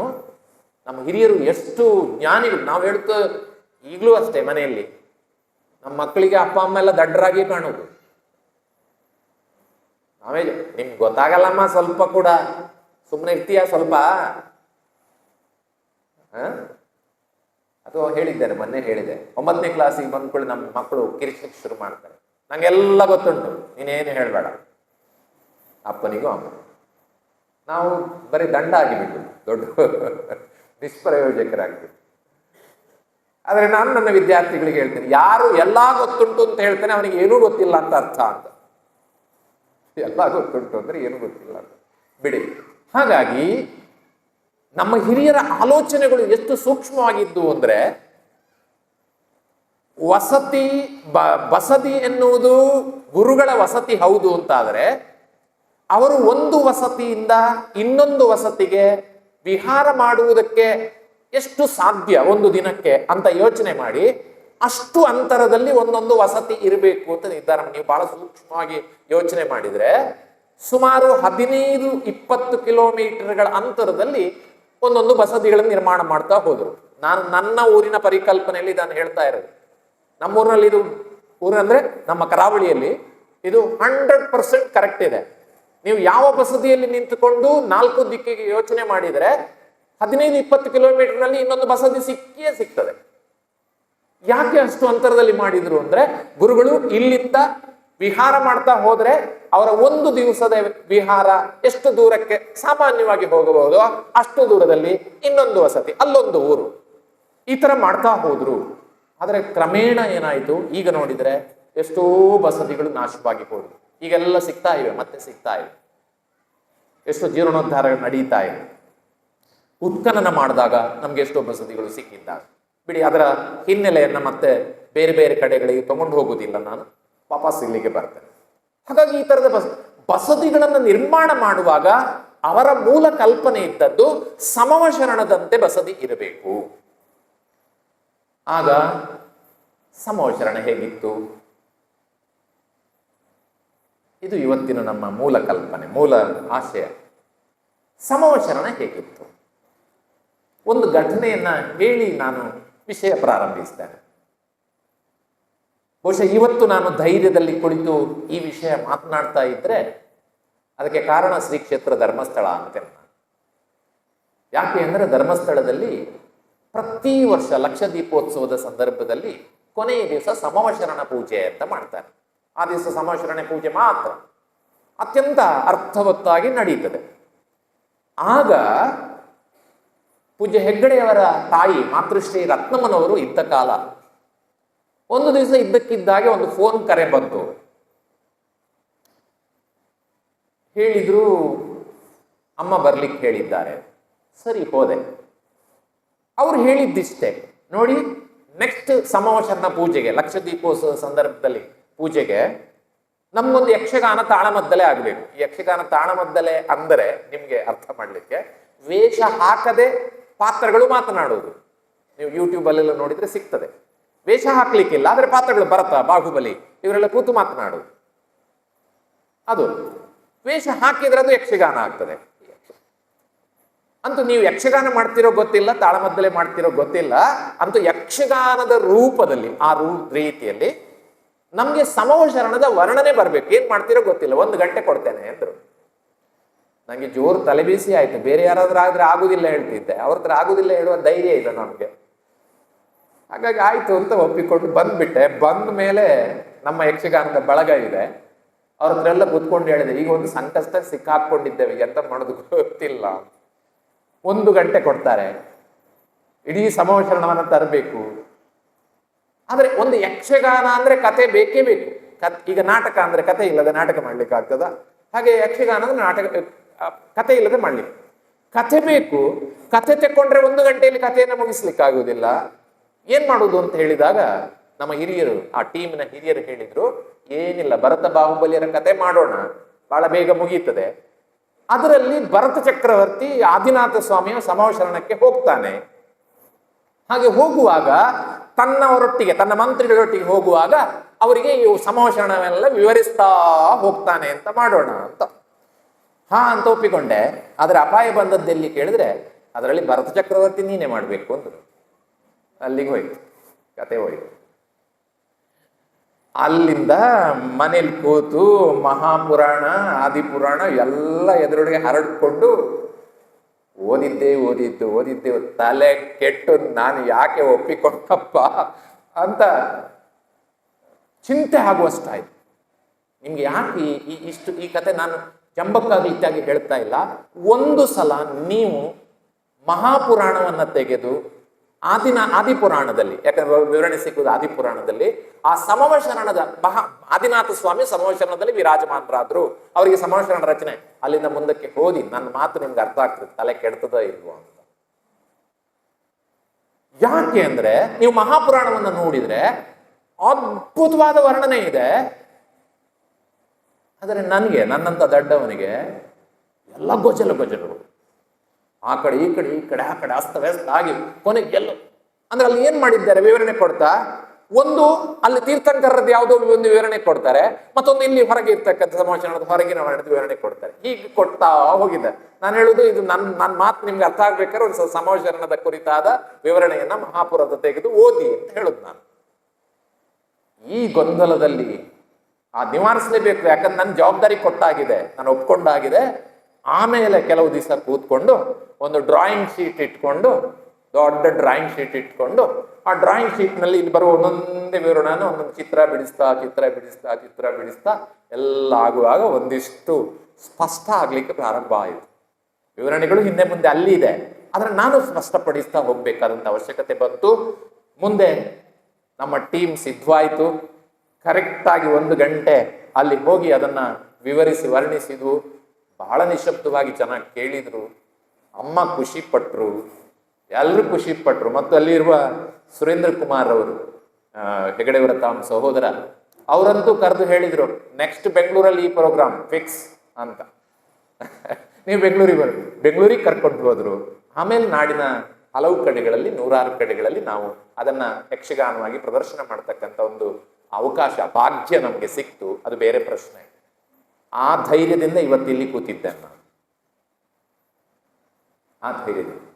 ಆದ್ರೆ ನೀವೇನಾದ್ರೂ ಬೇರೆ ಕಡೆ ಓದಿ ಬೇರೊಂದು ಪರಿಕಲ್ಪನೆ ಇಟ್ಕೊಂಡಿದ್ರೆ ಅದನ್ನು ಬಿಡಿ ಅಂತ ನಾನು ಹೇಳ್ತಾ ಇಲ್ಲ. ನಾನೊಂದು ಪರಿಕಲ್ಪನೆಯನ್ನು ಕಟ್ಟಿಕೊಡ್ತಕ್ಕಂಥ ಪ್ರಯತ್ನವನ್ನು ಮಾಡ್ತಾ ಇದ್ದೇನೆ. ಮತ್ತು ಅದರ ಉದ್ದೇಶ ಏನು ಅಂದ್ರೆ, ಆ ಸಮವಶರಣದ ಪೂರ್ತಿ ನಿಮ್ಗೊಂದು ಪರಿಕಲ್ಪನೆ ಬಂದ ಮೇಲೆ ನಿಮ್ಮ ಬಸದಲ್ಲಿ ಆ ಸಮವಶರಣದ ಯಾವ ಅಂಶಗಳಿದ್ದಾವೆ ಅಥವಾ ನೀವು ನೋಡಿದ ಬಸದಿಗಳಲ್ಲಿ ಯಾವ ಅಂಶ ಇದೆ, ಅದು ಯಾಕೆ ಅಲ್ಲಿಗೆ ಬಂತು. ಉದಾಹರಣೆಗೆ ಮಾನಸ್ತಂಭ, ಉನ್ನತವಾದ ಮಾನಸ್ತಂಭ ಇದೆ. ಸಮವಶರಣಕ್ಕೂ ಈ ಮಾನಸ್ತಂಭಕ್ಕೂ ಅಥವಾ ಈ ಬಸದಿಗೂ ಸಮವಶರಣಕ್ಕೂ ಮಾನಸ್ತಂಭಕ್ಕೆ ಏನು ಸಂಬಂಧ ಎನ್ನುವ ಪ್ರಶ್ನೆ ಬಂದಾಗ ಉತ್ತರ ನಮಗೆ ಸಿಗುವುದಕ್ಕೆ ಸಾಧ್ಯ ಆಗ್ತದೆ ಅಂತ. ಬಂಧುಗಳೇ, ಆದ್ದರಿಂದ ಈಗ ಸಮವಶರಣದ ಕುರಿತು ಪ್ರಾರಂಭ ಮಾಡ್ತೀನಿ. ನನ್ನೊಟ್ಟಿಗೆ ನೀವು ಬರಬೇಕಾಗತ್ತೆ. ನಾನು ಭರತ ಚಕ್ರವರ್ತಿ ಅಲ್ಲ, ಆದರೂ ವಿವರಣೆಯೊಂದಿಗೆ ಬರಬೇಕಾಗುತ್ತೆ. ಮುಖ್ಯವಾಗಿ ತೀರ್ಥಂಕರರಿಗೆ ಮಾತ್ರ ಸಮವಶರಣ, ಸಾಮಾನ್ಯ ಕೇವಲಿಗಳಿಗೆ ಸಮವಶರಣ ಇಲ್ಲ, ಗಂಧಕುಟಿ ಮಾತ್ರ. ಯಾವಾಗ ತೀರ್ಥಂಕರತ್ವವನ್ನ ಪಡೆಯತಕ್ಕಂತಹ ಜೀವ ಧ್ಯಾನವನ್ನ ಮಾಡ್ತಾ ತಪಸ್ಸನ್ನ ಮಾಡ್ತಾ 8 ಕರ್ಮಗಳಲ್ಲಿ 4 ಕರ್ಮಗಳನ್ನು ನಾಶ ಮಾಡ್ತದೋ, ಘಾತಿ ಕರ್ಮ ಅಂತ ಅದನ್ನು ಕರೀತೇವೆ. ಆ 4 ಕರ್ಮಗಳು ನಾಶವಾದ ತಕ್ಷಣ, ಆದರೆ ಇನ್ನೂ 4 ಕರ್ಮಗಳು ಉಳಿದಿದ್ದಾವೆ. ಒಟ್ಟು 8 ಕರ್ಮದಲ್ಲಿ 4 ಕರ್ಮಗಳು ನಾಶವಾದ ತಕ್ಷಣ ಇಲ್ಲಿ ನೆಲದ ಮೇಲೆ ಧ್ಯಾನಸ್ಥವಾಗಿ ಕೂತು ತಪಸ್ಸಿನಲ್ಲಿ ಇರ್ತಕ್ಕಂತಹ ತೀರ್ಥಂಕರನಾಗುವ ಜೀವ ಹಗುರವಾಗಿ, ಯಾಕಂದ್ರೆ ಕರ್ಮ ಇಲ್ಲಲ್ಲ. ಹತ್ತಿಯ ಉದಾಹರಣೆ ಮೊನ್ನೆ ಕೊಟ್ಟೆ ನಾನು. ಹಾಗೆ ಕೆಸರು ಮತ್ತು ನೀರು ದೂರ ಆದಾಗ ಹತ್ತಿ ಹಗುರ ಆದಾಗೆ ಈ ಜೀವ ತನ್ನಷ್ಟಕ್ಕೆ ಹಗುರವಾಗಿ ಮೇಲಕ್ಕೆ ಸಂಚರಿಸ್ತದೆ, ಮೇಲಕ್ಕೆ ಹೋಗ್ತದೆ. ಯಾಕಂದ್ರೆ ಕರ್ಮ ಇಲ್ಲ, ಕರ್ಮದ ಭಾರ ಇಲ್ಲ. ಕರ್ಮದ ಭಾರ ಇದ್ರೆ ಮಾತ್ರ ಕೆಳಗೆ ಬರುವುದು. ಈಗ ನಮ್ಮ ಲೋಕ ಸ್ವರೂಪದಲ್ಲಿ ಕೂಡ ನರಕ ಕೆಳಗೆ ಹಾಕಿದೆ, ಕರ್ಮದ ಭಾರ ಜಾಸ್ತಿ ಇದೆ, ಆದ್ರೂ ಇಲ್ಲರೆ ಮೇಲೆ ಹೇಳ್ಬೋದಿತ್ತಲ್ಲ. ಸ್ವರ್ಗ ಯಾಕೆ ಮೇಲೆ ಇದೆ? ಯಾಕಂದ್ರೆ ಅಲ್ಲಿ ಪಾಪಕರ್ಮದ ಭಾರ ಕಡಿಮೆ. ಆದ್ರಿಂದ ಹಾಗಾಗಿ ಆ ಜೀವ ಹೋಗ್ತದೆ. ಎಲ್ಲಿವರೆಗೆ ಹೋಗ್ತದೆ? ಘಾತಿ ಕರ್ಮಗಳು ನಾಶವಾದಾಗ ಆ ಜೀವ 5,000 ಬಿಲ್ಲಳತೆ ಎತ್ತರವರೆಗೆ ಮಾತ್ರ ಹೋಗ್ಲಿಕ್ಕೆ ಸಾಧ್ಯ. ಅದರಿಂದ ಆಚೆಗೆ ಯಾಕೆ ಹೋಗುದಿಲ್ಲ ಅಂತ ಕೇಳಿದ್ರೆ, ಇನ್ನೂ ಸ್ವಲ್ಪ ಉಂಟು, ಇನ್ನು 4 ಕರ್ಮಗಳು ಉಂಟು, ಆದ್ರಿಂದ ಹೋಗೋದಿಲ್ಲ. ಅದರಲ್ಲಿಯೂ ಬಹಳ ಮುಖ್ಯವಾದ ಕರ್ಮ ಅಂದ್ರೆ ಆಯುಷ್ಯ ಕರ್ಮ. ನಾನು ಯಾವಾಗ್ಲೂ ಹೇಳುವುದು, ಮಹಾವೀರ ಸ್ವಾಮಿಗೆ 42ನೇ ವಯಸ್ಸಿಗೆ ಅವ್ರು ಏನ್ ಮಾಡ್ಬೇಕು ಅದೆಲ್ಲ ಮುಗಿದೋಯ್ತು. ನಿಜವಾಗಿ ಹೇಳ್ಬೇಕು ಅಂತ ಕೇವಲ ಜ್ಞಾನಪ್ರಾಪ್ತಿ ಆಯ್ತು. ಆಮೇಲೂ 30 ವರ್ಷ ಯಾಕಿದ್ರು? ಬಹಳ ಮುಖ್ಯವಾಗಿ 30 ವರ್ಷ ಆಯುಷ್ಯ ಇತ್ತು ಅವ್ರದ್ದು, ಆದ್ರಿಂದ ಇರ್ಲೇಬೇಕಾಯ್ತು ಅವ್ರಿಗೆ. ಆದ್ರೆ ಅದನ್ನು ಸದುಪಯೋಗ ಮಾಡಿದ್ರು, ಧರ್ಮೋಪದೇಶ ಮಾಡಿದ್ರು, ಅದು ಆಮೇಲಿನ ಸಂಗತಿ. ಹಾಗಾಗಿ ಯಾವಾಗ ತೀರ್ಥಂಕರ ಜೀವ ಅರಿಹಂತರಾಗಿ 5,000 ಬಿಲ್ಲಳತೆ ಎತ್ತರದಲ್ಲಿ ಹೋಗಿ ನಿಲ್ತಾರೆ ಅಥವಾ ಅಲ್ಲಿ ನೆಲೆಸ್ತಾರೆ. ಈಗ ಇನ್ನು ಆಯುಷ್ಯ ಇರುವುದರಿಂದ ಮೋಕ್ಷ ಆಗಿಲ್ಲ, ಇನ್ನು 4 ಅಘಾತಿ ಕರ್ಮಗಳು, ಅದು ತನ್ನಷ್ಟಕ್ಕೆ ನಾಶ ಆಗಬೇಕು, ಅಲ್ಲಿವರೆಗೆ ಕಾಯಬೇಕು. ಅದೇನ್ ಮಾಡ್ತಾರೆ? ಅವರು ಉಪದೇಶವನ್ನ ಕೊಡ್ತಾರೆ, ದಿವ್ಯಧ್ವನಿಯ ಮೂಲಕ ಉಪದೇಶವನ್ನ ಕೊಡ್ತಾರೆ. ಉಪದೇಶ ಕೊಡುವಾಗ ಅವರು ಕೊಡ್ತಾರೆ ಸರಿ 5,000 ಬಿಲ್ಲಳತೆ ಎತ್ತರದಲ್ಲಿ, ಕೇಳುವ 5,000 ಬಿಲ್ಲಳತೆ ಎತ್ತರಕ್ಕೆ ಹೋಗ್ಬೇಕಲ್ಲ. ಇಲ್ಲಿಂದ ಕೇಳಲಿಕ್ಕೆ ಅಸಾಧ್ಯ ಅನ್ನೋ ಪ್ರಶ್ನೆ ಇಲ್ಲ, ಆದರೂ ಕೇಳುವವನಿಗೆ ಅನುಕೂಲ ಮಾಡಿಕೊಡ್ಬೇಕಲ್ಲ. ಆವಾಗ ಅವರು ಮಾಡಿದ ಪುಣ್ಯಕರ್ಮ ಕಾರ್ಯರೂಪಕ್ಕೆ ಬರ್ತದೆ. ತೀರ್ಥಂಕರರು ಮಾಡಿದ ಪುಣ್ಯಕರ್ಮ ಸಮವಶರಣದ ರೂಪದಲ್ಲಿ ಕಾರ್ಯರೂಪಕ್ಕೆ ಬರ್ತದೆ. ದೇವೇಂದ್ರ ಪಂಚಕಲ್ಯಾಣವನ್ನು ನಿರ್ವಹಿಸತಕ್ಕಂಥ ದೇವೇಂದ್ರ ಏನ್ ಮಾಡಿದ್ರು? ತಣ್ಣಗೆ ಅದರಲ್ಲಿ ಏನು ಸಾಧ್ಯವೋ ಅದನ್ನು ಜಾರಿಗೆ ತಂದರು, ಮಾನಸ್ತಂಭವನ್ನು ಜಾರಿಗೆ ತಂದರು. ಆದರೆ ಎಲ್ಲ ಬಸದಿಗಳಲ್ಲಿ ಮಾನಸ್ತಂಭ ಇಲ್ಲ, ಅದೊಂದು ಕೊರತೆ ನಿಜವಾಗಿ. ಆದರೆ ಮಸದಿ ಅಂತ ಹೇಳಿದ ಮೇಲೆ ಮಾನಸ್ತಂಭ ಇರಬೇಕು. ಮತ್ತು ಬಹಳ ವಿಶ್ವಾಸದಿಂದ ಹೇಳ್ಬೋದು ಏನು ಅಂದರೆ, ಕಾಲದ ಪರಿಣಾಮದಿಂದ ಅನೇಕ ಕಡೆಗಳಲ್ಲಿ ಬಸದಿಗಳು ಪರಿವರ್ತನೆ ಆದ ಒಂದು ಸಂಗತಿ ನಮಗೆ ಗೊತ್ತಿದೆ. ಆ ಪರಿವರ್ತನೆ ಆದಾಗಲೂ ಆ ಮಂದಿರಗಳು ಅದು ಜಿನಮಂದಿರಗಳು ಎನ್ನುವುದಕ್ಕೆ ಸಾಕ್ಷಿಯಾಗಿ ಇವತ್ತಿಗೂ ಅದರ ಎದುರುಗಡೆ ಮಾನಸ್ತಂಭಗಳು ನಿಂತು ಸಾಕ್ಷಿ ಹೇಳ್ತಾ ಇವೆ, ಇದು ಜೈನರದ್ದು ಅಂತ. ಎಷ್ಟೋ ಕಡೆಗಳಿಗೆ ನಾನು ಉದಾಹರಣೆ ಕೊಡ್ಲಿಕ್ಕೆ ಹೋಗೋದಿಲ್ಲ. ಆದ್ದರಿಂದ ಈ ಮಾನಸ್ತಂಭ ಇದೆ, ಗೋಪುರಗಳಿವೆ. ಮತ್ತೆ ನಾನು ನಮ್ಮ ಕಡೆದನ್ನು ನೆನ್ಪು ಮಾಡ್ಕೊಂಡು ಹೇಳುದು, ಗೋಪುರಗಳು ಇವತ್ತಿಗೂ ಗೋಪುರ ಬಸದಿಯ ಎದುರು ಗೋಪುರಗಳನ್ನು ಮಾಡ್ತಾರೆ, ಗೋಪುರಗಳು ಇವೆ. ಆಮೇಲೆ ಕೊಳ ಎಲ್ಲ ಇಲ್ಲ, ಆದ್ರೆ ಕಾಲು ತೊಳಿಲಿಕ್ಕೆ ಒಂದು ವ್ಯವಸ್ಥೆ ಅಲ್ಲಿದ್ದ ಹಾಗೆ ಇಲ್ಲೂ ಕೂಡ ಇರ್ತದೆ. ಮುಂದೆ ಹೋದ್ರೆ ಬೆಳ್ಳಿ ಕೋಟೆ ಇಲ್ಲ, ಕೋಟೆ ಇರ್ತದೆ. ಒಂದು ಕೋಟೆ ಕಟ್ಟಿರ್ತಾರೆ, ಎರಡನೇ ಕೋಟೆ ಕಟ್ಟಿರ್ತಾರೆ, ಮೂರನೇದು ಕೋಟೆ ಕಟ್ಟಿರ್ತಾರೆ, ಒಂದಿಷ್ಟು ಪಾರಿಜಾತದ ಗಿಡ ಎಲ್ಲ ನೆಟ್ಟಿರ್ತಾರೆ, ಒಂದಿಷ್ಟು ಗಿಡ ಮರಗಳನ್ನು, ಹೂವಿನ ಗಿಡಗಳನ್ನು ನೆಟ್ಟಿರ್ತಾರೆ, ಎಷ್ಟು ಸಾಧ್ಯ ಅಷ್ಟನ್ನು ಮಾಡ್ತಾರೆ. ಆಮೇಲೆ ಲಕ್ಷ್ಮೀ ಮಂಟಪ ಅಂದ್ರೆ ನಾವು ಬಸದಿ ಒಳಗೆ ಕೂತ್ಕೊಂಡು ಪೂಜೆ ಮಾಡ್ತಕ್ಕಂಥ ಪ್ರದೇಶ, ಜಪತಪಾದಿಗಳನ್ನ ಮಾಡ್ತಕ್ಕಂಥ ಪ್ರದೇಶ. ಆದ್ರೆ 14 ಕೋಷ್ಟಕ ಮಾಡ್ಲಿಕ್ಕೆ ಹೋಗ್ಲಿಲ್ಲ, ಹೊಂದಿಕೊಂಡು ಬದುಕಬೇಕು. ಅದಕ್ಕೆ ಏನ್ ಹೇಳಿದ್ದಾರೆ, ಬಸದಿಯಲ್ಲಿ ದೇವರ ದರ್ಶನ ಮಾಡುವಾಗ ನೋಡಿ, ಒಳಗಡೆ ಹೋಗುವಾಗ ದ್ವಾರಪಾಲಕರನ್ನು ಹೇಗೆ ಗೌರವಿಸ್ಬೇಕೆ, ಆಮೇಲೆ ನಿಸ್ಸಹಿ ನಿಸ್ಸಹಿ ನಿಸ್ಸಿಹ ಅಂತ ಹೇಳಿ ಹೋಗಿ. ಯಾಕೆ, ಕೋಷ್ಟಕದಲ್ಲಿ ದೇವತೆಗಳು ಇರ್ತಾರೆ, ಇಲ್ಲೂ ಹಾಗೆ ಖಂಡಿತ ಇರ್ತಾರೆ, ಅದೃಶ್ಯ ರೂಪದಲ್ಲಿ ಇರ್ತಾರೆ, ಅವರಿಗೆ ತೊಂದರೆ ಆಗ್ಬಾರ್ದು, ನಾವು ಬಂದದ್ದವ್ರಿಗೆ ಗೊತ್ತಾಗ್ಬೇಕು. ಇದು ಎರಡನೇದು ಇಂಪಾರ್ಟೆಂಟ್. ಯಾಕೆ ಅಂದ್ರೆ ನಾವು ಬಂದದ್ದು ಗೊತ್ತಾದ್ರೆ ಅವ್ರು ಜಾಗ ಬಿಟ್ಕೊಡ್ತಾರೆ, ನಮ್ಗೆ ಅನುಕೂಲ ಮಾಡಿ ಕೊಡ್ತಾರೆ. ಅದ್ರಿಂದ ನಿಸ್ಸಹಿ ನಿಸ್ಸಹಿ ನಿಸ್ಸಹಿ ಅಂತೇಳಿ ಒಳಗೆ ಹೋಗಿ ನಮ್ಮೆಲ್ಲ ಪೂಜಾದಿ ಕ್ರಿಯೆಗಳನ್ನೆಲ್ಲ ಮಾಡಿದ ಮೇಲೆ ಭಗವಂತನ ನೀವು ನೋಡಿ, 4 ಚತುರ್ಮುಖ ಬಸದಿಗಳಲ್ಲಿ 4 ಬಿಂಬ ಮಾಡಿದ್ದಾರೆ. ಅದು ಮತ್ತೆ ಸಮಾವೇಶನದ ಪ್ರತೀಕ. ಇಲ್ಲಿ ಒಂದು, ಅಲ್ಲಿ ಅಭಾಮಂಡಲ, ಅಶೋಕ ವೃಕ್ಷ ಎಲ್ಲ ಇಡ್ಲಿಕ್ಕೆ ಆಗುವುದಿಲ್ಲ. ಆದ್ರಿಂದ ಏನು ಸಾಧ್ಯವಾದ ಚಾಮರ ಇಟ್ಟಿದ್ದಾರೆ ನೋಡಿ, ಬೇಕಾದ್ರೆ ಬಸದಿ ಹೀಗೆ ಚಾಮರ ಇಟ್ಟಿದ್ದಾರೆ. ಯಾಕೆ ಇಟ್ಟದ್ದು, ಅದು ಸಮಾವೇಶನದಲ್ಲಿ ಇರ್ತಕ್ಕಂಥದ್ದು ಅನ್ನೋ ದೃಷ್ಟಿಯಿಂದ. ಹೀಗೆ ಎಲ್ಲವೂ ನಾನು ಮತ್ತೆ ಉಳಿದದ್ದನ್ನ ಮರ್ತೆ ಕೆಲವನ್ನ. ಈಗ ಗಣಧರರು ಅಂತ ಹೇಳಿದೆ, ಪ್ರತಿಯೊಂದು ಸಮಾವೇಶನದಲ್ಲಿ ಕೂಡ ಗಣಧರರು ಇರ್ತಾರೆ, ಯಕ್ಷಿಯರು ಇರ್ತಾರೆ, ಅವರ ಸೇವೆ ಮಾಡ್ತಕ್ಕಂಥ ಯಕ್ಷಿಯರು ಅಲ್ಲಿ ಸೇವೆ ಮಾಡ್ತಾ ಇರ್ತಾರೆ. ಇನ್ನು ಅನೇಕ ಸೇವಕರು ಬೇಕಾದಷ್ಟು ಜನ ಇರ್ತಾರೆ. ಅದನ್ನ ಎಷ್ಟು ಸಾಧ್ಯವೋ ಅಷ್ಟನ್ನ ಮುನಿಗಳು ನಿವಾಸವಾಗಿ ಬಳಸುವ, ವಸತಿಯಾಗಿ ಬಳಸುವ ಬಸದಿಗಳಲ್ಲಿ, ಆಮೇಲೆ ಅದು ನಮಗೂ ಕೂಡ ಆತ್ಮಕಲ್ಯಾಣಕ್ಕೆ ಸಹಾಯವಾಗಬೇಕು ಎನ್ನುವ ದೃಷ್ಟಿಯಿಂದ ಈ ಬಸದಿಗಳ ರಚನೆಯನ್ನ ಮಾಡಿದ್ರು. ಅದು ಸಮಾಚರಣದ ಪ್ರತಿರೂಪವಾಗಿ ಬಂತು ಅಂತ ಹೇಳ್ತಕ್ಕಂಥದನ್ನ ನಿಮಗೆ ತಿಳಿಸ್ತಕ್ಕಂಥ ಕೆಲಸವನ್ನ ಒಂದಿಷ್ಟು ಸಣ್ಣದಾಗಿ ಮಾಡಿದ್ದೇನೆ ಅಂತ ಅಂದ್ಕೊಳ್ತೇನೆ. ಇದು ಒಂದು ಸಂಗತಿ. ಇನ್ನು ಕೊನೆಯದಾಗಿ ಇವತ್ತಿನ ಕೊನೆಯ ವಿಷಯಕ್ಕೆ ಬರುವುದಾದರೆ, ನಾವು ಮಂತ್ರ ಶಕ್ತಿಯ ಬಗ್ಗೆ, ಮಂತ್ರದ ಬಗ್ಗೆ ಕೆಲವು ಮಾತುಗಳನ್ನ ಆಡಬೇಕು ಅಂತ ಹೇಳ್ತಕ್ಕಂಥ ಸಂಕಲ್ಪವನ್ನ ಮಾಡಿದ್ದೇವೆ.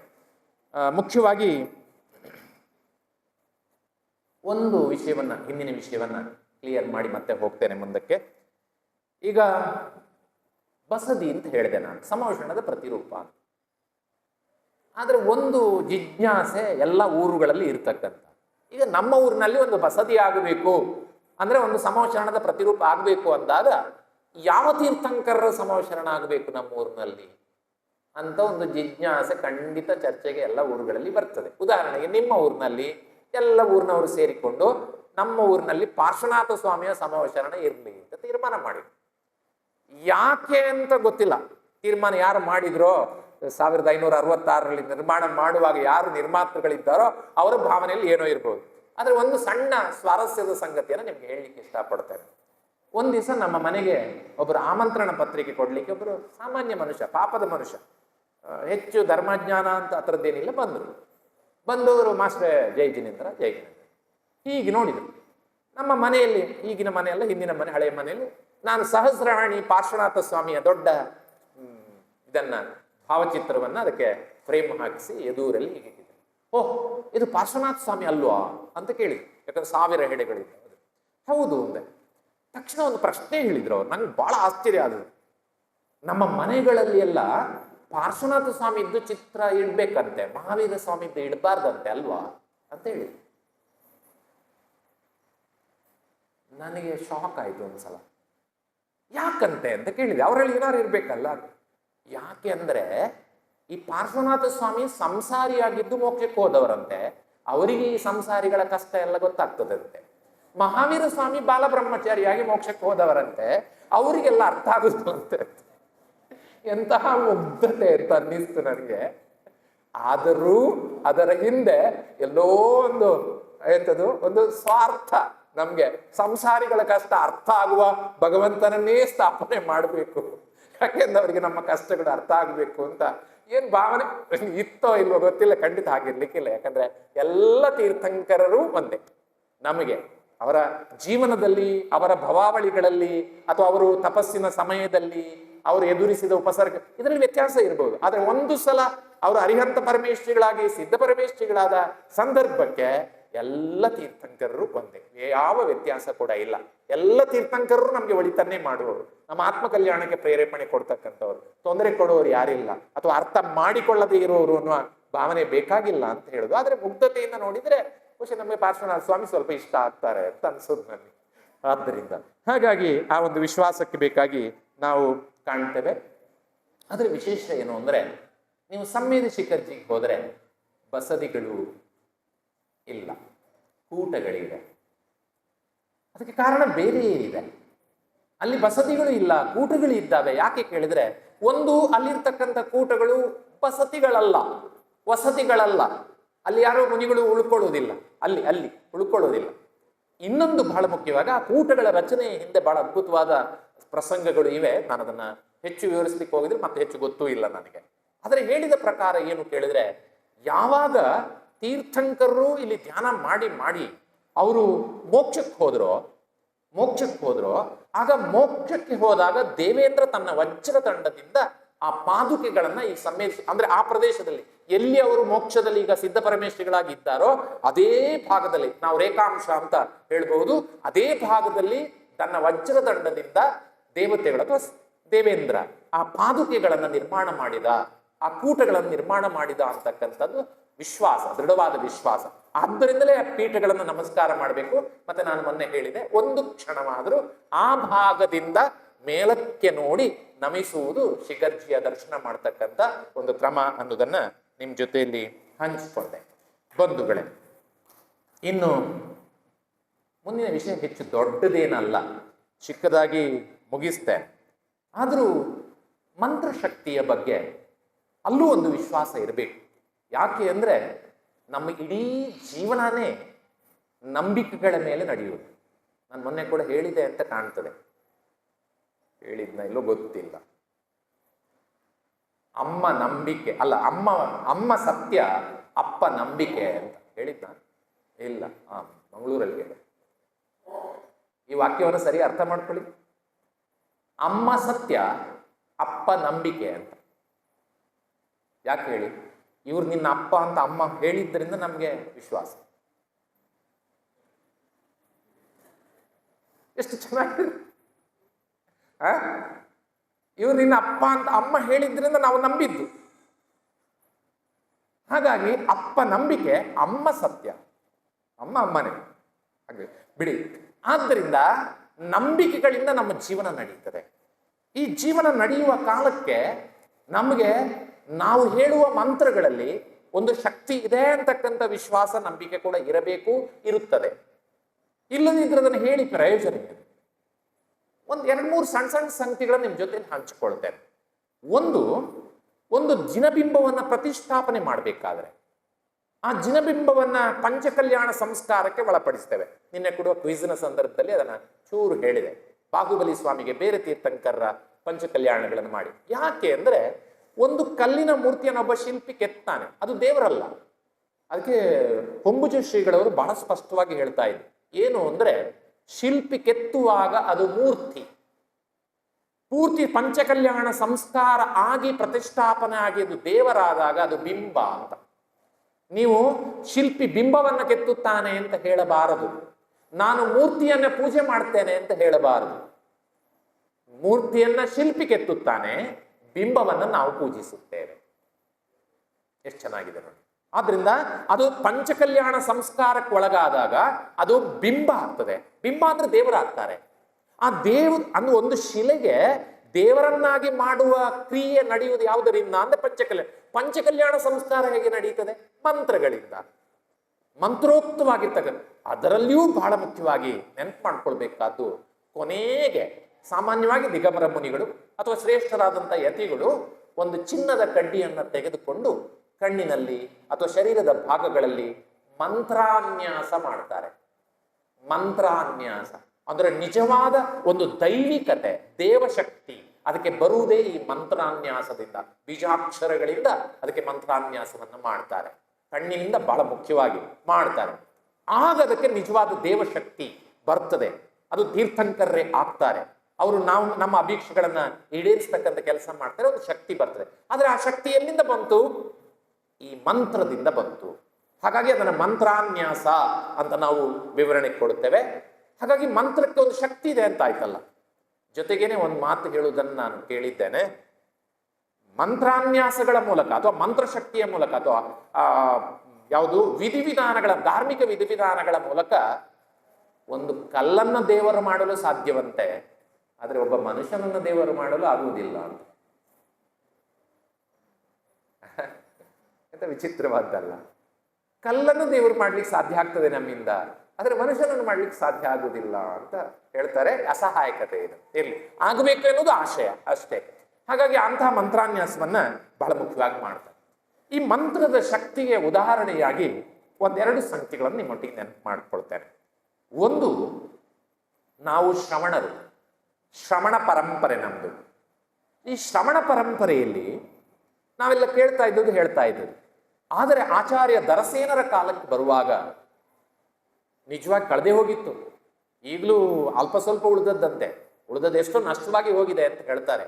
ಆದರೆ ಉಳಿದಿರ್ತಕ್ಕಂಥದ್ದಾನಾದರೂ ಉಳಿಸ್ಕೊಳ್ಬೇಕು ಅಂತ ಶ್ರುತಕೇವಲಿ ಆಚಾರ್ಯ ದರಸೇನರಿಗೆ ಅನ್ನಿಸ್ತು. ಅವಾಗ ನಮ್ಮ ಭಾರತ ದೇಶದಲ್ಲಿ ಇರ್ತಕ್ಕಂಥ ಎಲ್ಲ ಮುನಿ ಸಂಘಗಳಿಗೆ ಸಂದೇಶ ಕಳಿಸ್ತಾರೆ, ಅಂತಹ ಶಕ್ತಿ ಇರ್ತಕ್ಕಂತಹ ಮುನಿಗಳನ್ನ ನಮ್ಮ ಬಳಿಗೆ ಕಳಿಸ್ಬೇಕು ಅಂತ.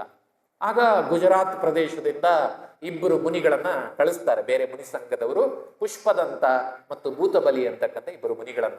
ಆ ದಿವಸ ರಾತ್ರಿ ದರಸೇನಾಚಾರ್ಯರು ಕನಸು ಕಂಡ್ರಂತೆ, ಎರಡು ಗೂಳಿಗಳು ನಮ್ಮ ಕಡೆಗೆ ಬರ್ತಾ ಇರುವ ಕನಸನ್ನು ಕಂಡ್ರು ಅಂತ ಹೇಳ್ತಾರೆ. ಬರ್ತಾರೆ, ಬಂದ ಮೇಲೂ ಕೂಡ ಅವರ ಆಶಯ ಏನಿತ್ತು ಕೇಳಿದ್ರೆ, ತಾನು ತನಗೆ ಅಂದ್ರೆ ಶ್ರವಣ ಪರಂಪರೆಯಿಂದ ಬಂದ ಯಾವ ಧರ್ಮಜ್ಞಾನ ಇದೆ, ಉಪದೇಶ ಜ್ಞಾನ, ದಿವ್ಯದ್ವರಿಯ ಜ್ಞಾನ ಇದೆ, ಭಗವಂತನ ದಿವ್ಯದ ನೆನಪಿದೆ, ಅದು ಇನ್ನು ಮುಂದೆ ಬರೆಯಲ್ಪಡಬೇಕು. ಆ ಬರೆಯಲ್ಪಡುವುದಕ್ಕೆ ಈ ಶಿಷ್ಯರು ಯೋಗ್ಯರಾಗಬೇಕು ಅಂತ ಯೋಚನೆ ಮಾಡಿ ಅವರು ಅದಕ್ಕೋಸ್ಕರ ಕರೆಸಿದ್ರು. ತಮ್ಮಲ್ಲಿ ಇದ್ದದನ್ನೆಲ್ಲ ಹೇಳಿ ಅದನ್ನು ಬರೆದು ಕೊಡಿ ಅಂತ ಹೇಳುವುದು ಅವರ ಉದ್ದೇಶ ಆಗಿತ್ತು. ಆಗ ಇವರು ಬಂದ್ರು. ಬಂದಾಗ ಬರೆದು ಕೊಡಿ ಅಂತ ಹೇಳುವುದಕ್ಕಿಂತ ಮೊದಲು ಅವರು ಬರೆಯುವುದಕ್ಕೆ ಯೋಗ್ಯರೋ, ತಾವು ಹೇಳಿದ್ದನ್ನೆಲ್ಲ ನೆನಪಿಟ್ಟು, ಅದು ಸ್ತೋತ್ರ ರೂಪದಲ್ಲಿ, ಗಾಥೆಗಳು ಅಂತ ಕರೀತೇವೆ. ಎಲ್ಲ ವಿವರಣೆ ನಾವು ಆಮೇಲೆ ಕೊಡ್ತಾ ಬಂದದ್ದು, ಆಚಾರ್ಯ ಪರಮೇಶ್ವರಿಗಳು ಅದರ ಮುಂದೆ ವಿವರಿಸ್ತಾ ಬಂದದ್ದು. ಆದ್ರೆ ಮೊದಲು ಸಿಕ್ಕಿದ್ದು ಗಾಥೆಗಳ ಸ್ವರೂಪದಲ್ಲಿ, ಶ್ಲೋಕಗಳ ಸ್ವರೂಪದಲ್ಲಿ, ಅಥವಾ ನಾವು ಏನ್ ಹೇಳ್ತೇವೆ ಸಣ್ಣ ಸಣ್ಣ ವಾಕ್ಯಗಳ ಸ್ವರೂಪದಲ್ಲಿ, ತತ್ವಾರ್ಥ ಸೂತ್ರಗಳ ರೂಪದಲ್ಲಿ ಬಂದದ್ದು. ಆ ಸೂತ್ರಗಳನ್ನ ಅವರಿಗೆ ಹೇಳುವ ಮೊದಲು ದರಸೇನಾಚಾರ್ಯರಿಗೆ ಅನ್ನಿಸ್ತಂತೆ, ಇವರಿಗೆ ಶಕ್ತಿ ಉಂಟಾ ಇಲ್ವಾ ಅಂತ ಪರೀಕ್ಷೆ ಮಾಡಬೇಕು ಅಂತ. ಅದಕ್ಕೆ ಏನ್ ಮಾಡಿದ್ರು, ದೇವಿಯನ್ನ ಒಲಿಸಿಕೊಳ್ಳುವ ಇಬ್ಬರಿಗೂ ಒಂದೊಂದು ಮಂತ್ರವನ್ನ ಕೊಡ್ತಾರೆ. ಆದ್ರೆ ಏನ್ ಮಾಡಿದ್ರು, ಜಾಣತನದಿಂದ ದರಸೇನಾಚಾರ್ಯರು ಒಬ್ಬನಿಗೆ ಹೇಳುವಾಗ ಅದರಲ್ಲಿ ಒಂದು ಅಕ್ಷರವನ್ನ ಕಡಿಮೆ ಮಾಡಿದ್ರು, ಇನ್ನೊಬ್ಬನಿಗೆ ಒಂದು ಅಕ್ಷರ ಜಾಸ್ತಿ ಸೇರಿಸಿ ಹೇಳಿಕೊಟ್ರು. ಏನಾಯ್ತು, ಇದನ್ನ ಸಿದ್ಧಿ ಮಾಡಿಕೊಂಡು ಬನ್ನಿ ಅಂತ ಶಿಷ್ಯರಿಗೆ ಕಳಿಸಿದ್ರು. ಅವರು ಹೋಗಿ ಸಿದ್ಧಿ ಮಾಡ್ತಾರೆ. ಸಿದ್ಧಿ ಮಾಡುವಾಗ ಒಂದು ಅಕ್ಷರ ಕಡಿಮೆ ಇದ್ದವರಿಗೆ ಒಂದು ಅಂಗ ಊನವಾಗಿರ್ತಕ್ಕಂಥ ದೇವಿ ಪ್ರತ್ಯಕ್ಷ ಆಗ್ತದೆ.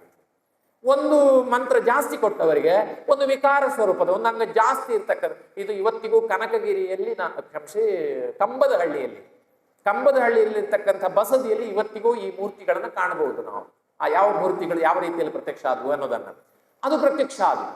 ಆವಾಗ ಸೊಗಸು ನೋಡಿ, ಈ ಇಬ್ಬರು ಮುನಿಗಳಿಗೆ ಗೊತ್ತಾಯ್ತಂತೆ, ಗುರುಗಳಿಗೆ ಹೇಳುವಾಗ ಎಲ್ಲೋ ತಪ್ಪು ಮಾಡಿರ್ಬೇಕು, ಆದ್ದರಿಂದ ಒಂದು ಮಂತ್ರ ಜಾಸ್ತಿ ಆಗಿದೆ ಅಂತ ಒಬ್ಬರಿಗೆ, ಕಡಿಮೆ ಆಗಿದೆ ಅಂತ ಇನ್ನೊಬ್ಬರಿಗೆ ಗೊತ್ತಾಯ್ತು.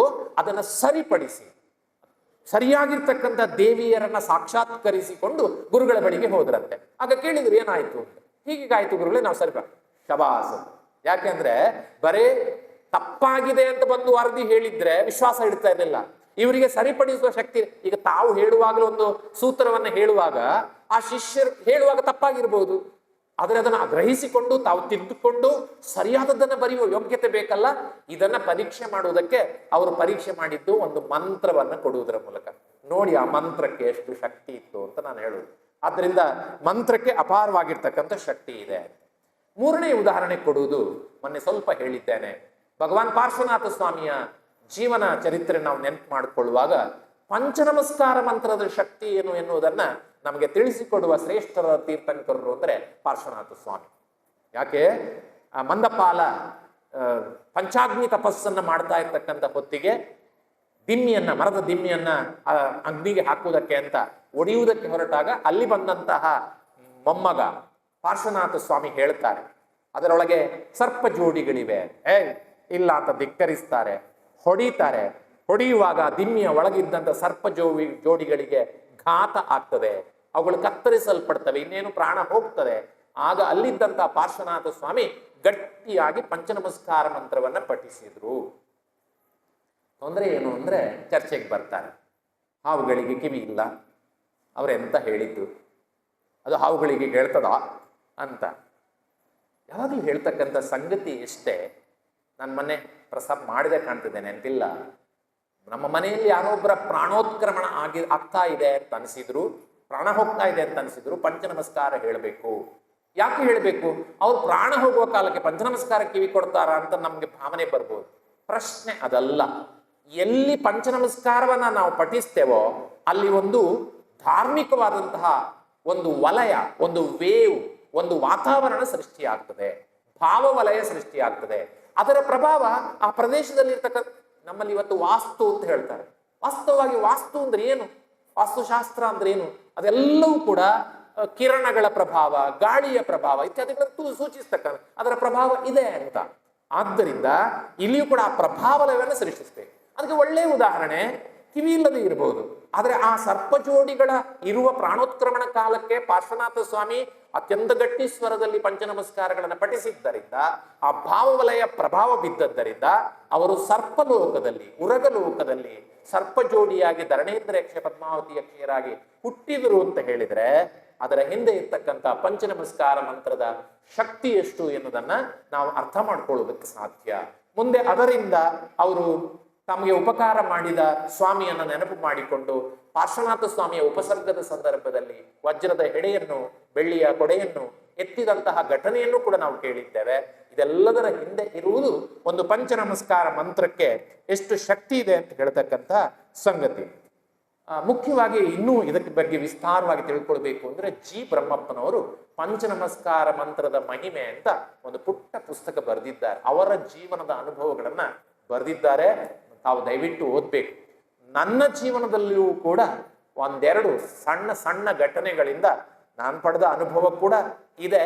ಯಾತ್ರೆಯ ಸಂದರ್ಭಕ್ಕೆ ಅದನ್ನಷ್ಟೇ ಹೇಳಿ ನಾನು ಮುಗಿಸ್ತೇನೆ. 2 ಸಲದ ಯಾತ್ರೆಯಲ್ಲಿ ಆದ ಸಣ್ಣ ಸಣ್ಣ ಅನುಭವಗಳು, ಯಾಕಂದ್ರೆ ಬೇರೆ ಯಾರ್ದೋ ಅನುಭವ ಹೇಳುವುದಕ್ಕಿಂತ ನನ್ನ ಅನುಭವ ಹೇಳುವುದು ಹೆಚ್ಚು ಸೂಕ್ತ ಅಂತ ಅಂದ್ಕೊಳ್ತೇನೆ. ಏನಾಯ್ತು ಅಂದ್ರೆ 3ನೇ ಸಾರಿ ಯಾತ್ರೆಗೆ ಹೋದಾಗ, 3ನೇ ಬಾರಿ ಹೋದಾಗ ನನ್ನ ಜೊತೆಯಲ್ಲಿ ತುಂಬ ಜನ ಇದ್ರು. ಅವರಿಗೆಲ್ಲ ನಾನು ಪ್ರತಿ ಸಲ ಹೋದಾಗಲೂ ಅದೇ ಹೇಳೋದು, ಮೇಲೆ ಹೋಗುವಾಗ ನಿಮ್ಮನ್ನ ಕಾಯ್ತಾ ಕೂತ್ಕೊಳ್ಳೋದಿಲ್ಲ, ನಾನು ಹೋಗ್ತಾ ಇರ್ತೇನೆ ನನ್ನ ಶಕ್ತಿಗೆ ಅನುಸಾರವಾಗಿ. ಯಾಕಂದ್ರೆ ಕಾಯ್ತಾ ಕೂತ್ರೆ ನನ್ನ ಶಕ್ತಿಯು ಹುಡುಕ್ತದೆ ಕೊನೆಗೆ, ಅಲ್ಲಿ ಕಾಯ್ತೇನೆ ಅಂತ. ಮೇಲೆ ಹೋಗಿ ಕಾಯ್ತೇನೆ, ನಿಮ್ಮನ್ನು ಕಾಯ್ತೇನೆ. ಹಾಗೆ ಹೋದೆ, ವೇಗವಾಗಿ ಹೋದೆ ಹೋಗಿ ಗಣಧರ ಕೂಟವನ್ನ ಮುಟ್ಟಿದೆ. ಸ್ವಲ್ಪ ಹೊತ್ತು ಕೂತ ಆದ್ರೆ ಅದರ ಮಧ್ಯದಲ್ಲಿ ಒಂದಾಯ್ತು. ಕೊನೆಯ ಹಂತಕ್ಕೆ ನಾವು ಕೊನೆಯ ಹಂತಕ್ಕೆ ಹೋಗೋ ಬಹಳ ಸ್ಟೀಪ್ ದೊಣ್ಣೆ ಇದ್ರೂ ಸಾಕಾಗುವುದಿಲ್ಲ. ಆತು ಬಹುಶಃ ನನ್ನೊಟ್ಟಿಗೆ ನೀವು ಯಾತ್ರೆ ಮಾಡ್ತಾ ಇದ್ದೀರಿ ಅಂತ ಅಂದ್ಕೊಳ್ತೇನೆ. ಈಗ ಇವತ್ತಿನಲ್ಲೂ ಕೊನೆಯ ಹಂತಕ್ಕೆ ಹೋಗುವಾಗ ಒಂದು ಕ್ಷಣದಲ್ಲಿ ಏನಾಯ್ತು ಅಂದ್ರೆ ನನ್ನ ಕಾಲು ಹೀಗೆ ಫೋಲ್ಡ್ ಆಗಿ ಫಡಕ್ ಅಂತ ತಾಗ್ತು. ಅಲ್ಲಿ ಸಿಮೆಂಟಿನ ಗಟ್ಟಿ ನೆಲ ಇತ್ತು, ನನ್ನ ಬೆರಳು ಒಡೆದು ಹೋಯ್ತು. ಆದ್ರೆ ಎಲ್ಲದಕ್ಕೂ ಸಿದ್ಧಾಗಿ ಹೋದವ್ರು ನಾವು ಅಲ್ಲಿಗೆ. ಬೆರಳು ಹೊಡೆಯುವುದು ಯಾಕೆ, ಮರಣ ಆದ್ರೂ ಸಂದ್ರೆ ಇಲ್ಲ ಅಂತ ಯೋಚನೆ ಮಾಡ್ಕೊಂಡು ಹೋಗುವವ್ರು ನಾವು. ಆದ್ರಿಂದ ಹೀಗೆ ನೋಡ್ದೆ ರಕ್ತ ಸುರಿತಾ ಇದೆ, ಏನೂ ಮಾಡ್ಲಿಕ್ಕಾಗಲ್ಲ, ನನ್ನ ಹತ್ರ ಏನೂ ಇಲ್ಲ ಏನು ವ್ಯವಸ್ಥೆ ಮಾಡ್ಲಿಲ್ಲ. ರಕ್ತ ಹೋಗ್ತಾ ಇದೆ, ಬೆರಳು ಸೀಳಿ ಹೋಗಿದೆ, ತೊಂದರೆ ಇಲ್ಲ ಅಂತ ಅಂದ್ಕೊಂಡೆ ಸೀದಾ ಮುಂದಕ್ಕೆ ಹೋಗಿ ಅಲ್ಲಿ ಕೂತೆ. ಸುಮಾರು 4:15 ಗಂಟೆ, ಇನ್ನು ಬೆಳಗಾಗ್ಲಿಲ್ಲ, ಸೂರ್ಯೋದಯ ಆಗ್ಲಿಲ್ಲ, ಚಳಿ ಆಗ್ತಾ ಇತ್ತು ಸ್ವಲ್ಪ ಹೊತ್ತು.